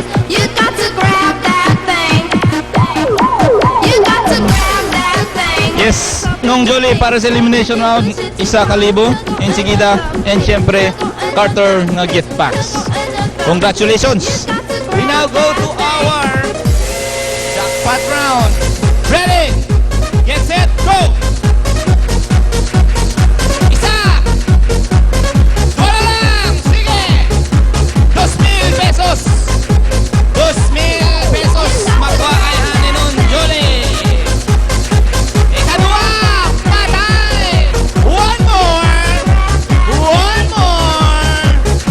2,000 ayhan! Yes!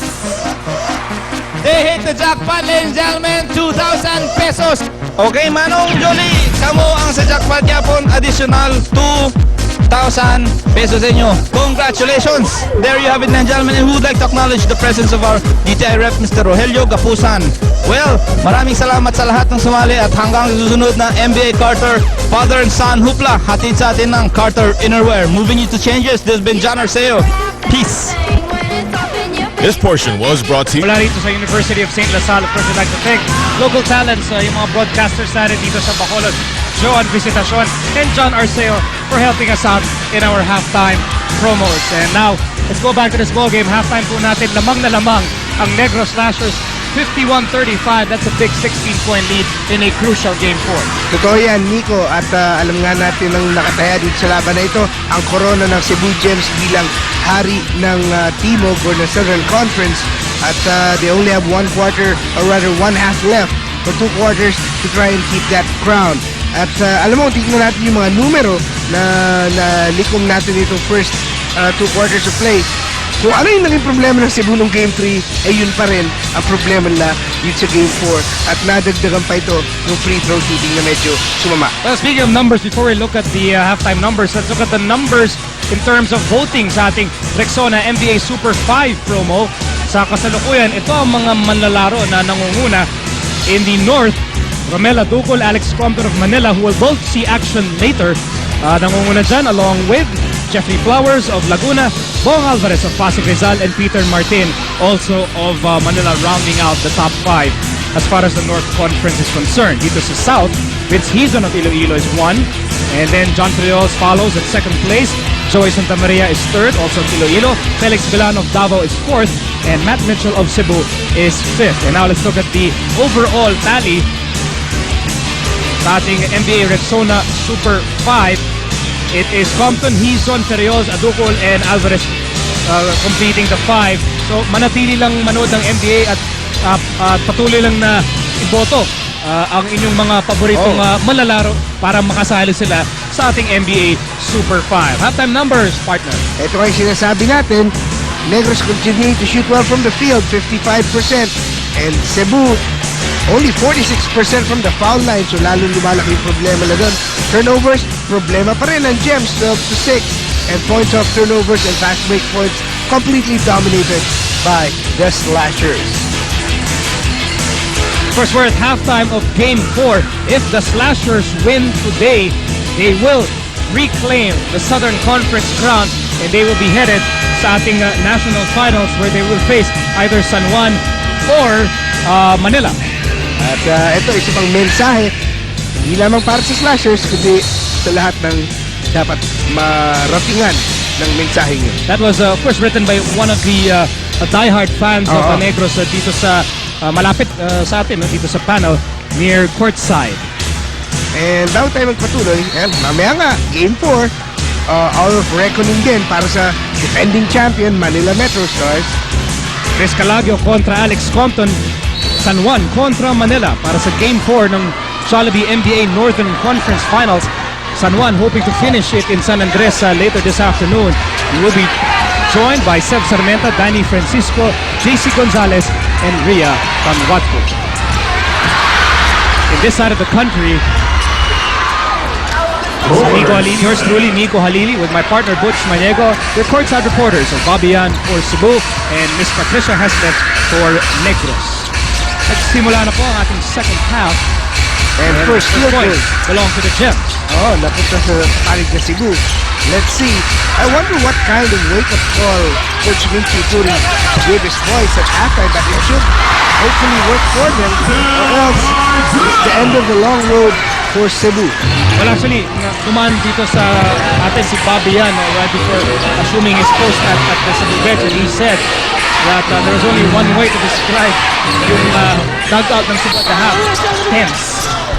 Okay. Alam ko sabihin ni Bobby, meron siyang mga lamay na napuntahan. Well, talagang yung halftime speech ni Tonichi, needless to say, their backs are against the wall as we look at that medical assist, medical bilis action sa headache. There is no tomorrow for Cebu. And the team should realize that by now.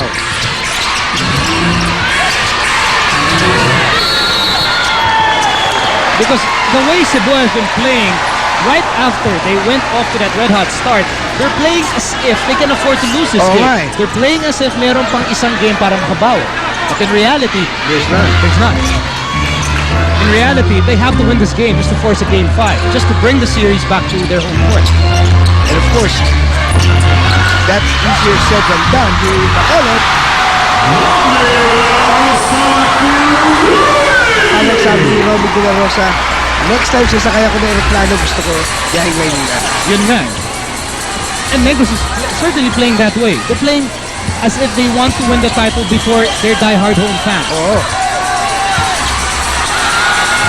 Here's Calao, the team captain.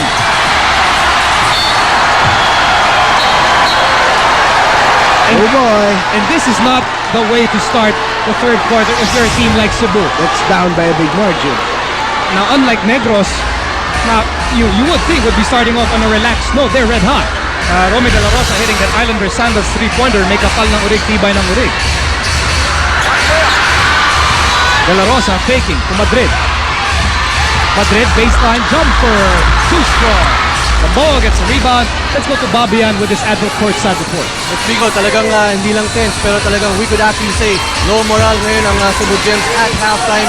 Mainly because, you know, when they commit turnovers, dejected sila. They show negative emotion when they commit mistakes. At ito nakakahawa to sa every teammate, every Gem. So every Gem that commits a mistake is showing negative emotion. And one more thing, when Negros ups their lead more than 10 points, nararatol sila. Coach Ituri saying, haven't we learned that yet? Until now, nag-champion na tayo, nararatol pa rin tayo. So definitely the locker room atmosphere very low right now. And what could pick it up right now is probably the message of John Henry Luillier, who sent a message to Ituri from Italy, saying that we still believe in you guys. Nico. Well, gusto ko rin malaman sa side ni Bobby, any word about the rotation? Why did guys like John Montalvo and Kenny Evans not play at all in the first half? That's right. That's the dilemma right now of Coach Ituri. Will he stick with the big guns, Mitchell and Padilla, sticking with them to take over right now? Or does he stick with the formula that got them the Intercon Championship, which is get everybody else involved first and then let Mitchell and Padilla take over in the end? But so far in the last game, Mitchell with 9 points, Padilla with 7. I don't know. That's the dilemma right now of Coach Ituri.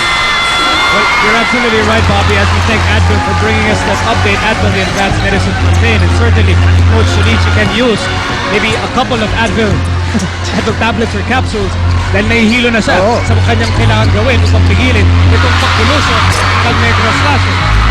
Hugnatan gets the offensive rebound, Teng gets another offensive rebound, and he won't score. Hugnatan blocked by Mitchell.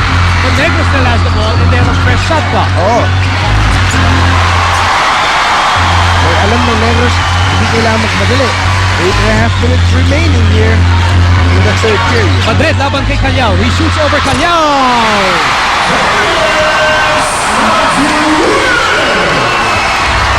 Let's go to Patricia Hespet on the elated Negros bench. Patricia? Yes, sustain ang regal big and bold sa whiteboard ng Negros Slashers. For this third quarter, point spread lang ang gusto ni Coach Robert Sisam. Pag lumamang tayo, dagdagan pa natin. Tuloy-tuloy natin hanggang matapos ang laro nito. Pero sabi ni Coach Robert, even na tayo nasa lamang, huwag natin lagay sa ating mga utak. Tuloy pa rin ang pukpukan for the third quarter. But sabi niya, we have to play aggressive, pero not dirty. Nico Butch? You know, from the get-go, as Manigo will miss the Islander 3, Negros has certainly played aggressive from the time that they grabbed the lead back in the first half. Ito yan, after spotting Cebu an early 8-point advantage, nabuhay ang loob. Alam mo kasi nagpa-umpisa nun, actually, pagpasok ni Aldrich Reyes. Correct. Madrid against Manigo. Look at the confidence of Madrid. When Madrid was playing for Batangas, when he was playing under Binky Fabus, when he was playing under Bong Ramos, you never saw Madrid post up that way. His mentality has always been textbook fundamental point guard. You stop, you look for options, you think shot last.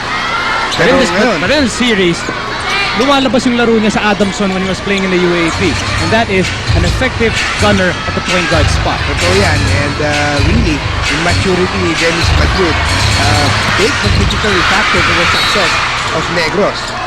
And there's going to be a foul on Camardel after a great steal by Matt Mitchell. Yes. Inabutan tayo ng mga ilang numero dito.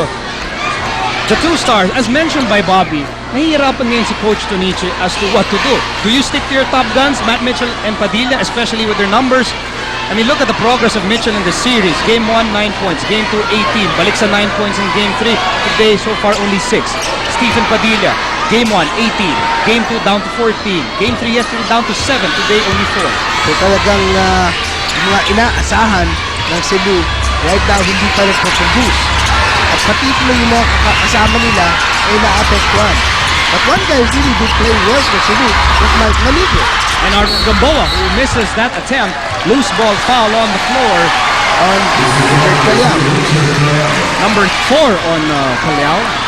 Team foul number 2 on the Gems here in the third quarter. 7:05 remaining. 18-point lead for Negros. Ayun, nagkaroon tayo po kay Evans sa akin sa Talbo. And here's another guy who hasn't seen all that much minutes in this ballgame, Roy Lura. Because he hasn't produced that much. Oh, Roy Lura is a confidence kind of guy. Kapag mataas ang kumpiyansa niya, eh, kahit ano, kaya niyang gawin. Kapag masama ang laro niya, eh, halos wala kang maasahan. Now he has to guard Red Hot Romy De La Rosa, passing to Reina Hugnata. Very patient underneath. Tap out by Mitchell. Ball would stay with Negros. At patuloy na naghahanap ng solusyon si Cebu Head Coach Tonichi Eturi kung paano makakabangon, kung paano makakabalik ang kanyang Cebu Gems dito sa ating ball game. The Slashers are up by 18 big points here in the third quarter. Bupak! Sarado game ko na ang abahati ng Negros with 6 minutes to go in the third period. 10 points for Dennis Madrid. Guarding Manigo. Gamboa cannot get the ball. Lura swings it over to Stephen Padilla. Mitchell with the rebound and he is caught pushing off. Perhaps, partner, for Matt Mitchell, alam mo, narinig natin siya sa primer and he said he knew that the entire island of Cebu is banking on him to carry the team, to be the leader. As you look at Chris Madrid, who in contrast is playing with no pressure as he saves this jumper for his FedEx Mueller to deliver fast break. Hindi kaya masyadong matindi ang pressure na nilalagay ni Mitchell sa kanyang sarili. Masyado yung sinasan ni Mitchell na trabaho. Pati siya mismo ay nahihirapan ng piliin dahil doon. Pero hindi katulad ng Negros, Sugnatan misses the putback, na alam nila lahat sila nagtutulungan, lahat sila, all their games are clicking. And then when you look at the other side, you look at players like Lura, who is having a horrendous post-season, lalong-lalo na dito sa conference final. You look at Mike Manigo, who has been inconsistent. You look at Stephen Padilla, who cannot seem to get his outside shot. Parang naiiwan niya sa Cebu, nandun sa loob ng maleta niya sa Cebu, yung kanyang outside shot. Look at yung Evans. It's hard to look for him because you haven't seen him on the court. I think the look of Kenny Evans on the bench, and we really hope we can show it, says it all for Cebu. He wants a chance to play. I mean, they all want a chance to play in Cebu. Just one more game.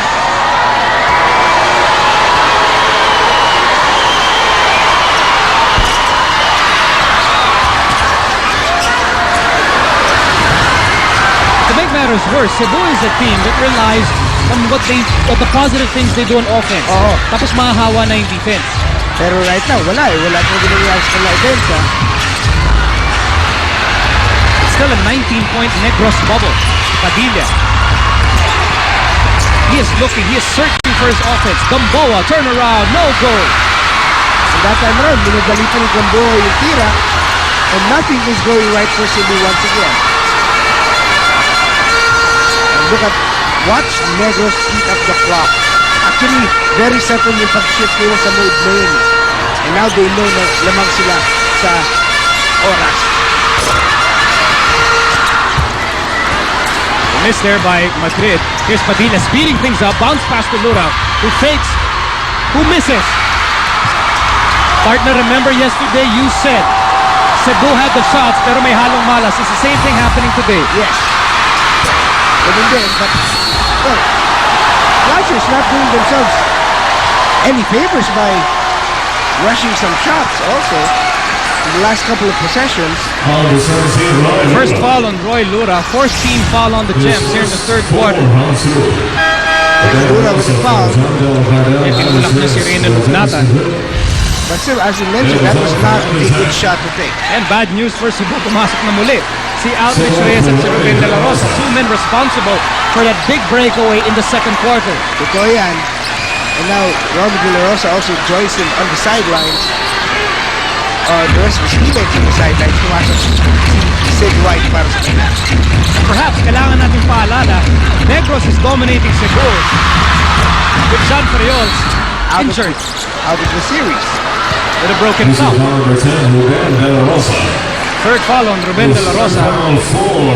Team foul number 4 on Negros here in quarter number 3. 4:04 remaining. Still a big 19-point lead para sa Negros Slashers.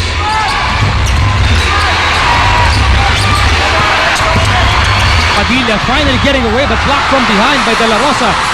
And Leo Batog, who was looking at Sid White, but Sid White wasn't looking back at Batog. It was actually a ill-advised cross-court pass on the fast break. Well, that's what happens when, as a forward, you don't give up the ball early. You want to get more yards. Less than 4 minutes to go in quarter number 3. Backdoor play for Matt Mitchell. The pass was tight. Manigo, no look pass to Gamboa, who could not control the leather. He recovers for Cebu. Over to Lura. Pass too strong. And that should have been a violation of Cebu because no Negros player touched the ball. Although the ball will go to Negros after the turnover, but the argument is Gamboa threw the ball away past the half-court line, and then Padilla touched it. That should have been a violation. Yes. Although, well, tama ka doon, Nico. Pwede lang sabihin loose ball yung kay Gamboa, hinabol niya, tried to save it. So, walang clear possession. But the shot clock continued to run at the time, so meron possession. Here's Reyes, Ruben De La Rosa from 13, short. But over the offensive rebound, back to Ruben, over to Aldrich Reyes. Fresh shot clock for the Slashers. Sid White attacks, and he will not score.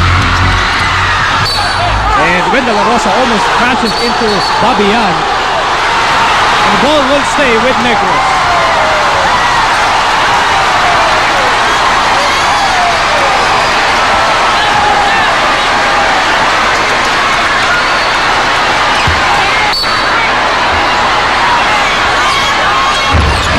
Less than 3 minutes to go in the third quarter of Game 4 of the Southern Conference Finals. De La Rosa to Reyes. Reyes almost spots to Sid White, who spots. Who scores?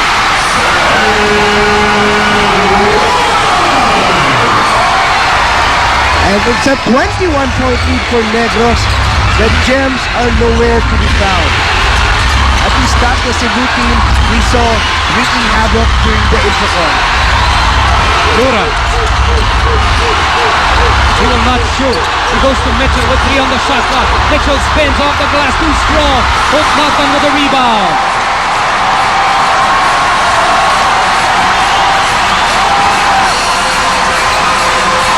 You just have to admire the confidence being displayed by the Slashers at this point. Reyes, he spins, twisting layup, will go. And Mitchell says enough is enough. Padilla, quickly to Manigo. The Gems offense has produced only 1 point in the last 7 minutes. I can believe that. Manigo, crossover against White. Manigo, fade away, yes!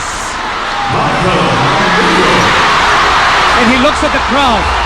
You know, this Gems team, when they were making that incredible run during the Infocon, this team was putting up 100 points on the board with a lot of regularity. Now with only a minute and a half remaining in the third, wala pa silang 50. Batog, what a pass to Hugnatan, who gets the layup. The Fearless brothers connecting in that play.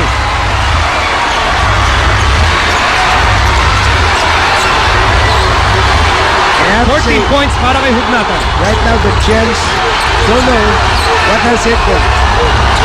Manigo. Lura. They are so tentative. What on the shot clock? Mitchell, turn around, hook shot, no. and a foul is committed that has Coach Robert Season dancing.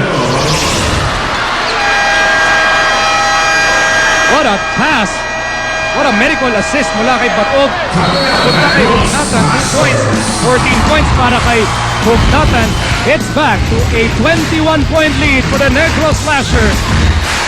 Yes, according to the song, Negros is rocking Cebu. We'll be back. And placards dahil hinahanap po natin yung ating Jollibee NBA superfan of the game. That just might be you. And of course, we continue to invite you to check out your nearest Jollibee stores here in Bacolod, in Gatuslao, Lacson, Luzuriaga, Robinson's Place, and St. Lasal. Later on, do join Seb Sarmienta, Danny Francisco, JC Gonzalez, and Ria Tanwato for Game 4 of the Northern Conference Finals. On this side of the country, it's yours truly, Nico Halili, Butch Maniego Babayan, and Patricia Hesled, bringing you all the action live from Bacolod here on Studio 23. Matt Mitchell was supposed to go out, but he can't because he has to take the front end of the 1-and-1.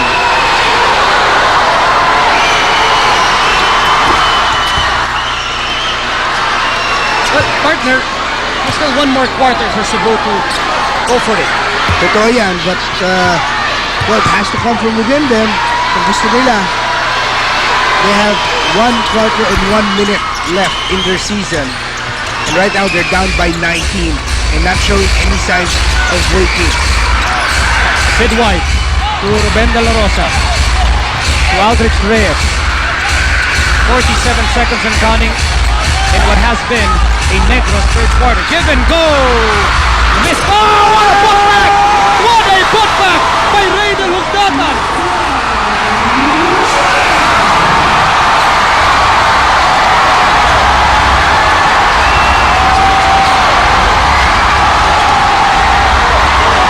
Mitchell down low against Bato. And he will score. All win, all guts for Matt Mitchell. Well, he has to, as we mentioned, bring his team back.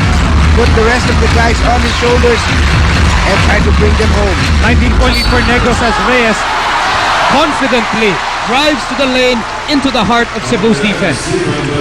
And now we'll see. Talagang kakaiba itong putback dunk ni Ginoong Raynel Hugnatan na hatid sa atin ng no fear. Sid White to Reyes. He will miss the give and go layup and Hugnatan is there to put it back. At yun, yung reaction ng crowd watching it a second, watching it again on replay. Oh, meron tayong big screen dito at nakita po nila Aldrich Reyes, formerly of the Sock Surgeon Marlins, missing the first. Sabi nga natin, lumakas talaga itong bench ng Negros because the guys they got to play to comprise their second unit were starters from the teams they came from. Yes. Aldrich was a starter for Sock Surgeon.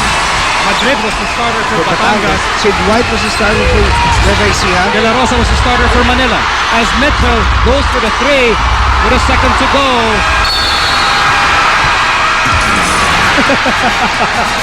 Well, that's Ruben De La Rosa for you.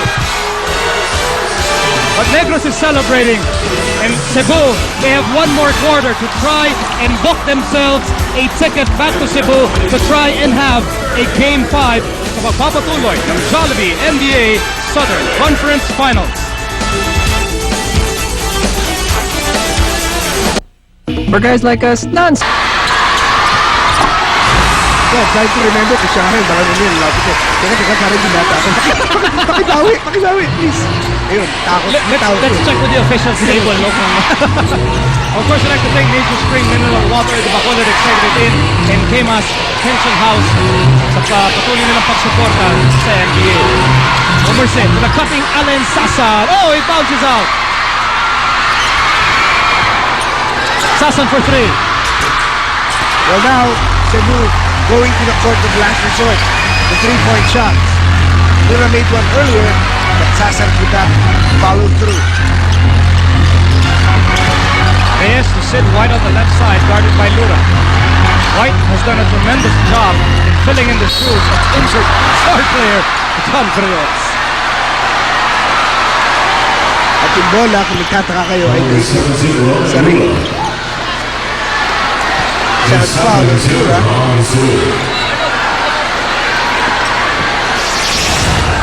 Let's watch that play again. Turn around by White and time stops.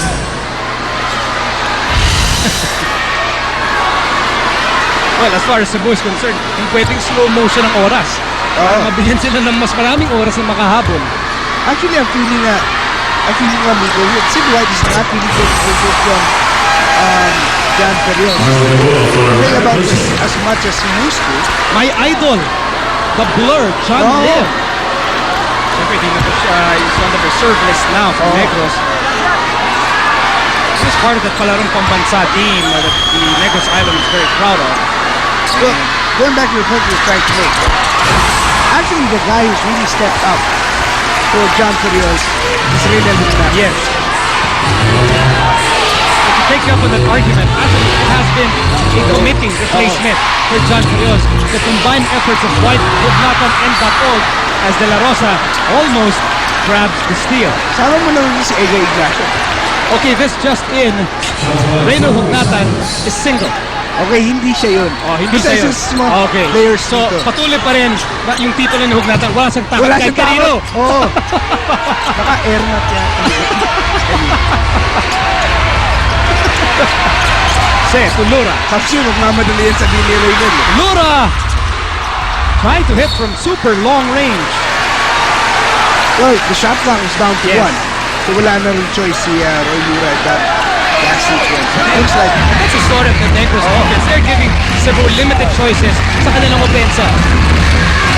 I mean, if you insist on giving the ball in the paint, malamang ay paliligiran lang ng mga Negros players sa next player. Hugnatan trying to keep the ball alive. It's with Batog who misses. And Hugnatan commits the foul. Ulitin po natin, binata po si Reynel Hugnatan. Guys namin humingi ng paumanhin. Oo, kay Mr. Hugnatan. At sa future Mrs. Hugnatan na sandaling nabahala sa ating sinabi. Baka yun yung tumawag. Hoy! Gising. Less than 10 minutes to go in this ball game. And Cebu is trying to find a way. And maybe that could be the spark that Cebu needs. A Stephen Padilla three-pointer. Well, yesterday we thought that was supposed to be the spark that Cebu was waiting for. Instead, ang ginawa ni Dennis Madrid, dirahan din si okay, well, let's put it this way. They've been waiting for a spark in the last day and a half. Well, maybe that could do it, but sabi ni Sid White, walang spark sa akin.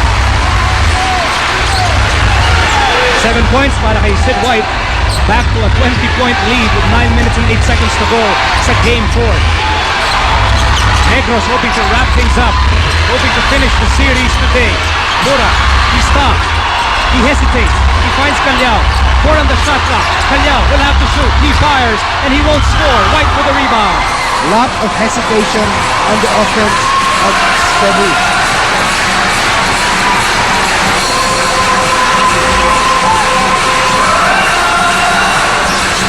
Chuck by King.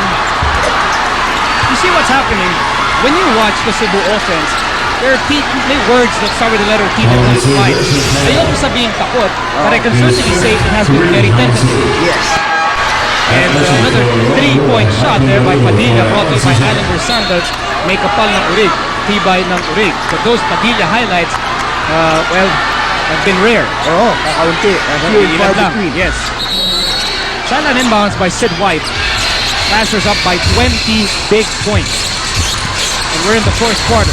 De La Rosa working on Padilla. Up and under off the glass, and he gets a foul. Sumabit si Stephen Padilla. Well, looks like ibubuhos na ni Coach Michi going with the guys who have given Cebu a lot of success this year. So they challenge Idol, foremost among them. But right now, they are 8.5 minutes away from being eliminated from the chase for the national title in the year 2000. Let's just put things in perspective. Cebu is the top seed in the South. Yes. They're coming off An impressive run in the Intracon Challenge wherein they captured the championship for no less than Manila. That's true. And that was about a 4-month run of success. Oh, talagang kabilib-bilib ang ginawa ng Cebu. Pero yun nga, medyo na-expose ng sila sa series against Iloilo. Tama. Pinahirapan sila ng Iloilo going the distance in a best-of-3 affair. Just over 8 minutes remaining in Game 4. Celebration ba tonight? We'll find out in 8 minutes and 27 seconds.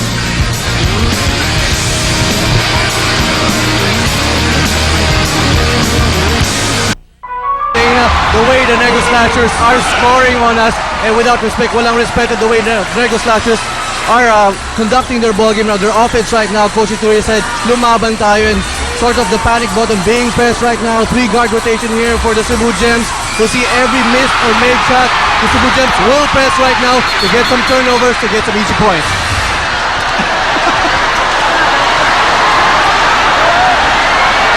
Well, Romy De La Rosa providing, Ruben De La Rosa providing unintentional comic relief.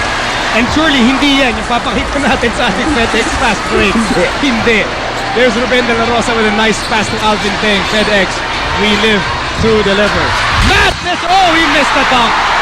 He missed the dunk. And Sid White says, no dunking in my place. And you have to feel the frustration of this young man. I mean, people tend to forget. Mitchell is young. Yes. He's only about 23.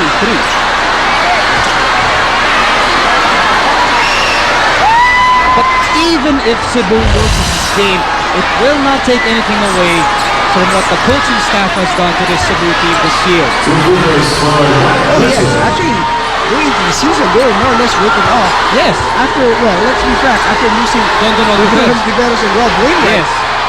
they were written off. And they started the year on such a sluggish note that all the critics in Cebu were calling for Coach Tonichi Ituri's head. And then credit Ituri and company. Of course, you have Glenn Yusinko, Rico Carbonell, Larry Villanil, Che Ramirez and the staff. You know, they sailed through that storm of protest and controversy to bring Cebu into the Intracon Challenge Finals and win it all the way.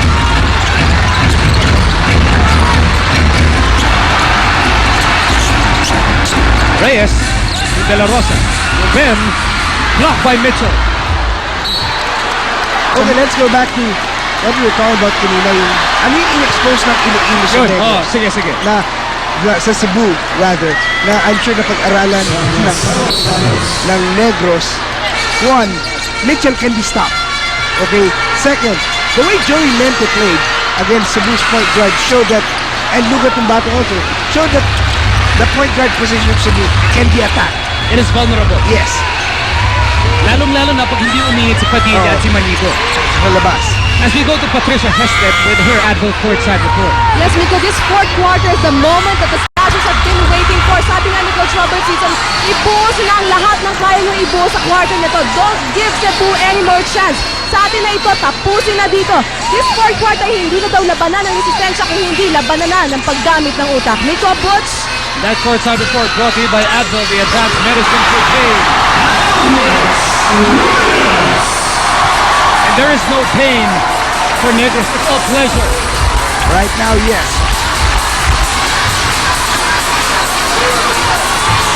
Negros is up by 23. But Padilla is just simply looking for his shot. Looking for Anything positive.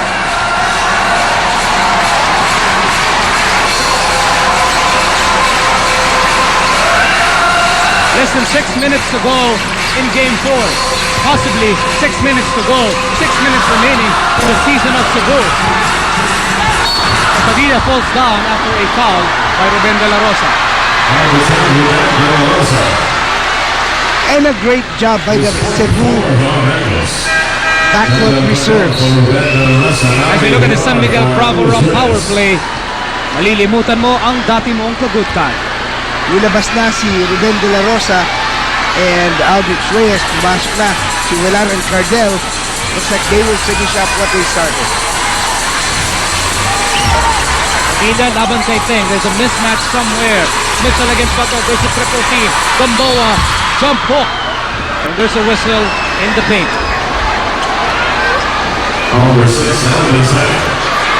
Kung sabi ko nga, Miko, Is 45, Negros. It's a pity dahil with only 5 minutes and 24 seconds to go, napakalaki rin yung lamang na kailangan ko rin ng score. If Negros goes on to win, I would dare say this game was finished back in the first quarter. Totoo yan. Nung bumulusok ang Cebu, hindi nagpanik ang Negros. Nung nag-counter-attack ang Negros, they did not look back anymore.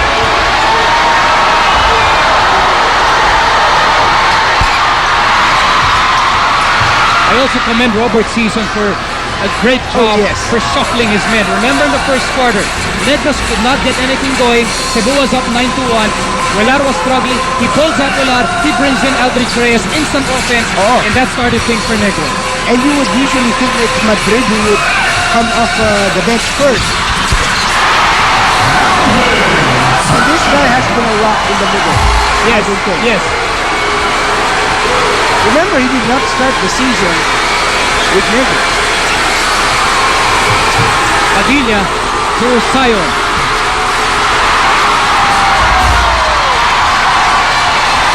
And for the first time, Sion is on the opposite side of what could be a Negros championship.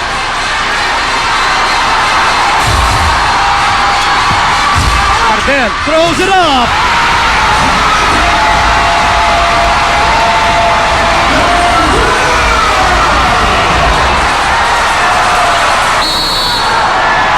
When we come back from this timeout, I will tell you what the difference was in the scene. Partner, Bacolod is a town where basketball is more than just a sport and the Slashers are more than just a team. As we enter this 30-second timeout, brought to you by Revicon, buhay ang dugo, buhay ang lakas. Let's listen to Coach Tonichi Ituri of the embattled Cebu Gems.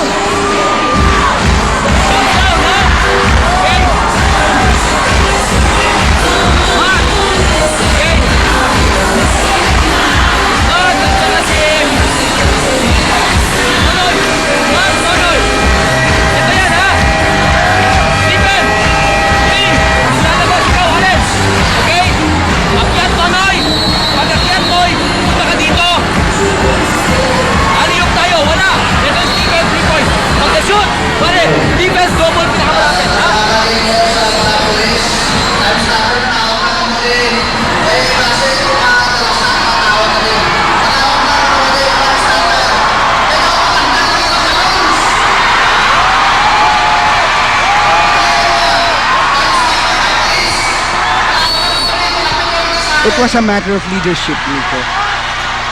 When Negros needed somebody to step up and provide the leadership, the team captain John Del Cardel was there.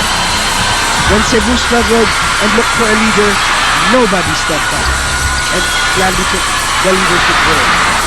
That is the difference. But it's no mystery that in the Cebu lineup, even from day one of the 2000 season, alam naman ni Coach Tonichi Ituri, his main problem was to look for a spiritual leader on the hard court. Actually, the nominal team leader is Richard Calyao. But the personality of Calyao, hindi natin sinasabi na, well, before that, this is Jamie Bibuan with Fran Madrigal. They are our Jollibee NBA super fans of the game and very, very nice poster dedicated to their beloved Negros Slashers. Mamaya makakausap po natin sila after this ball game. Cardel is on the line, and as you mentioned, si Cardel rising to the challenge, rising to the occasion. Yung kanilang number one big man was injured, yun po si John Priols. As the team captain, Cardel felt he had to keep the team together, and he certainly did. That's true. That is undeniable. I mean, kahapon, Cardel was playing with a bad right ankle, and yet he was the top scorer in yesterday's ball game for the Slashers. That is exactly what leadership did.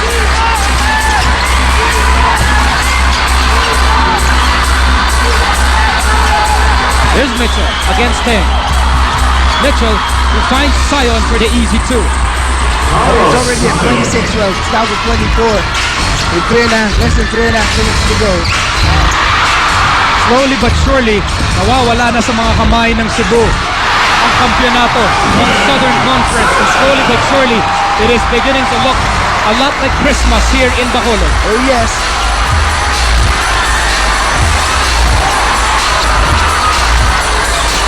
Manigo showed some signs of fire in the first quarter. And there's no hesitation. There is no it's relentless yung depensa ng Negros kay Mitchell. Totoo yan. Well, in 2 minutes and 56 seconds, maybe just babagsak na yung mga balloons na yan.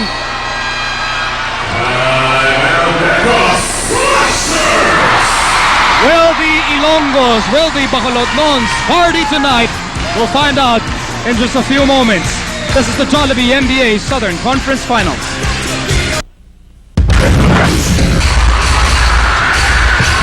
Well, there's doubt that Negros is going to make the finals again.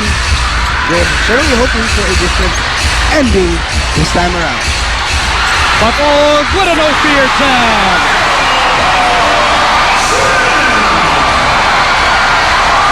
All over but the final score. By the way, meron pa tayong bugbugan mamaya sa pagitan ng San Juan Knights at Manila Metro Stars as Manigo misses from 3 and Walar has the ball.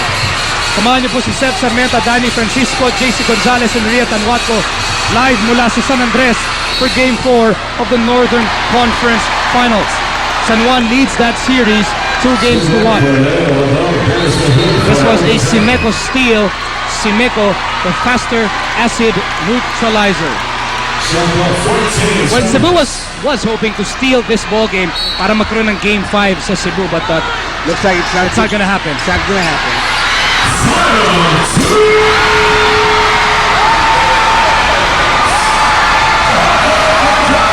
And the final 2 minutes of what has been an incredible series for the Negros Thrashers is brought to you by FedEx. We live to deliver. Manigo may tangan ng bola. Turnaround finds Mitchell down low. That's the first stop of Mitchell here in Bacolod. Since yesterday.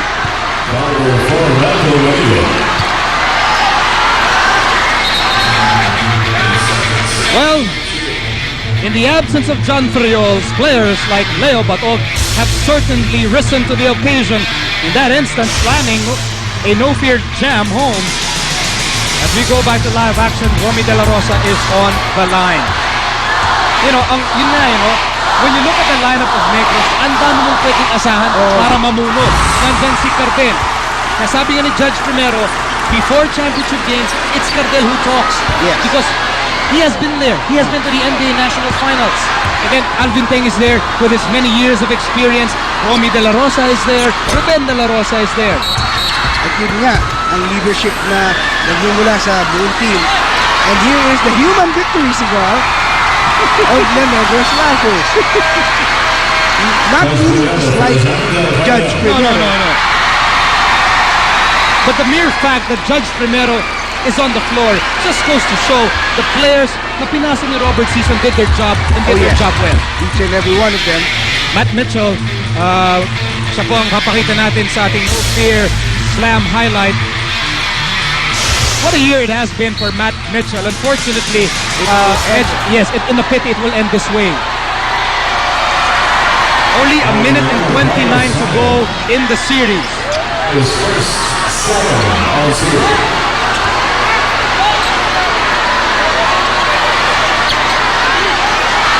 Well, still a great effort on the part of Cebu. Oh, yes.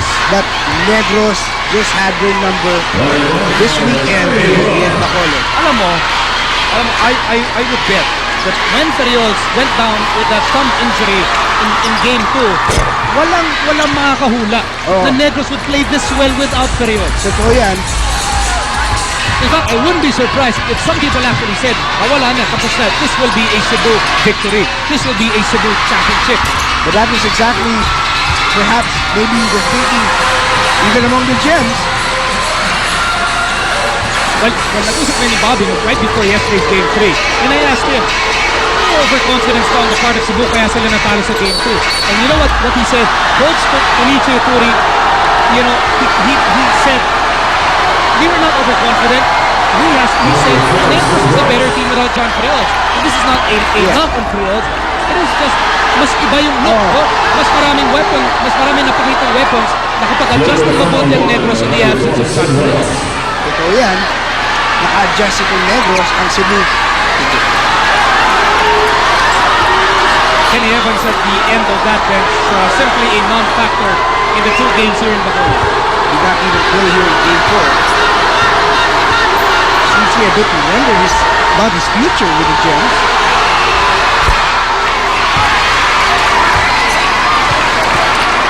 It must also be hard for this young man on the line, Carlos Sion Jr. He hails from the Negros Island. He represented Negros in the Kalarong Pambansa. Was part of that Negros Southern Conference Championship team in 1998. At ngayon, siya nasa panig na ng mga kalaban. Alforte will now come in for Sion. What a job by Coach Robert Season. What a job. Yes, first of all, knocking off number 2 seed Davao, and now knocking off the top seed Cebu.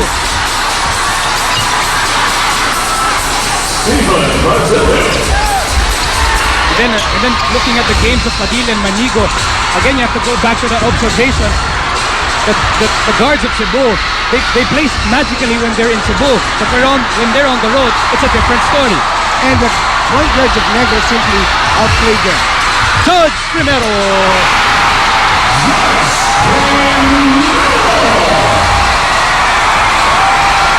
Only 26 seconds before the balloons fall, before the crowd erupts, before Negros reclaims the Southern Conference crown. De La Rosa.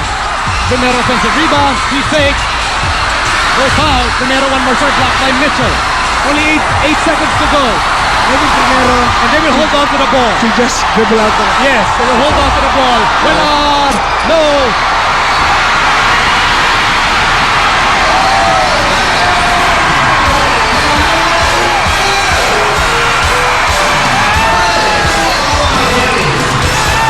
Well, Bacolod, get ready. Your beloved Negros Slashers are going to the 2000 MBA National Finals after wiping out the favored Cebu Gems in Game 4, 93-68. And to award the Southern Conference Championship trophy, we have Butch Antonio, Operations Director of the MRBI. Although I assume we'll have to let the mayhem settle down first. At, well, as they say here in the City of Smiles, masadya ang hambang na basketball. Again, congratulations to the Negros Slashers. They win the series 3-1 in surprising, convincing fashion over the top seed, Cebu Gems. It was over, we felt, in the first quarter. Parang in the first quarter, parang nakita natin that Negros would not let go. You know, Cebu had such a red-hot start. Manigo was hot in the first quarter. They raced to a 9-1 lead. Akala natin desididong Cebu na ibalik ang serye sa Cebu. But Negros, like you mentioned, they did not panic. Yes. They never lost composure. And that move by Robert Season to bring in Aldrich Reyes off the bench to spark the team, that was the turning point. They're very early in the ballgame. And you know, who would think that Negros, a team that finished only 8-6 in the crossover, finished only 7-5 in the Intracon, and was third in the South with a total record of 15 wins and 11 losses. I mean, those are not impressive records, but they played so impressive. They played such magnificent basketball in the last 2 days. Especially here in the playoffs. Despite sweeping Davao, then winning over Cebu in 4 games. Well, they're going to be a team to reckon with. Even the teams in the North know that the Negros Slashers have several things going for them going into national finals. One is their depth, and 2, their championship experience. Train, play, believe, win. Of course, they naaalala na itong laro na to. a teammate, the departed Kike Dejardo, Papa Jack Tanuan, who's recovering in the hospital, John Freyoto is out with an injured thumb, and I can see the trophy, which is quite a piece of work, no? Maganda yung trophy, you have to see it, na dinadala na sa center court. Actually, ang tawag dyan, parang obelisk. Well, it's a Greek design. Four-sided top. And you know what? As Bobby and I were going around town last night, parang you sense that feeling na ayaw pa nila mag-party talaga. Parang nire-reserva nila parang ngayong gabi. Oo. And there's a trophy. Hindi matapos yung trabaho. Well, for Negros, they know that they need to take one more step. In 1998, they were the Southern Conference champions. In 99, they lost that championship to Cebu. In 2000, they regained the crown. They are the kings once again of the Southern Conference after eliminating the top seed Cebu Gems dito sa Jollibee MBA Southern Conference Finals 3 games to 1. Well, they won when it counted. They saved the best for last. Oo, matagal lang na. Bakante itong Bacolod at yung Negros sa panalong malaki, but now when it counted, they've come through. I can see Rolly Benefort, Ruben De La Rosa, and the key acquisitions of Alvin Teng and Sid White certainly were a factor. Oh yes, definitely. Sid White coming in at mid-season, Alvin Teng in a trade with Laguna, I believe. Talagang maganda yung pagpapasok nila. Okay, magpapatuloy ang selebrasyon sa loob ng University of St. Lasal matapos kanilang paalala.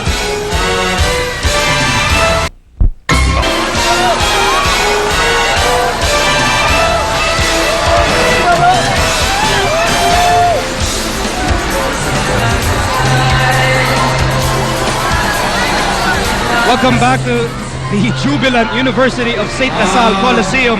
Diri sa Bacolod, Team Captain Jonathan Carter ripping the nets. Siyempre yan ang premyo sa bawat kampiyon. Now before we bring you to center court,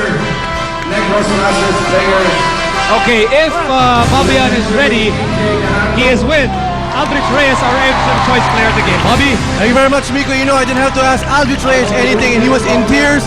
I just said congratulations dahil nga, Aldrich, galing kang soccer din.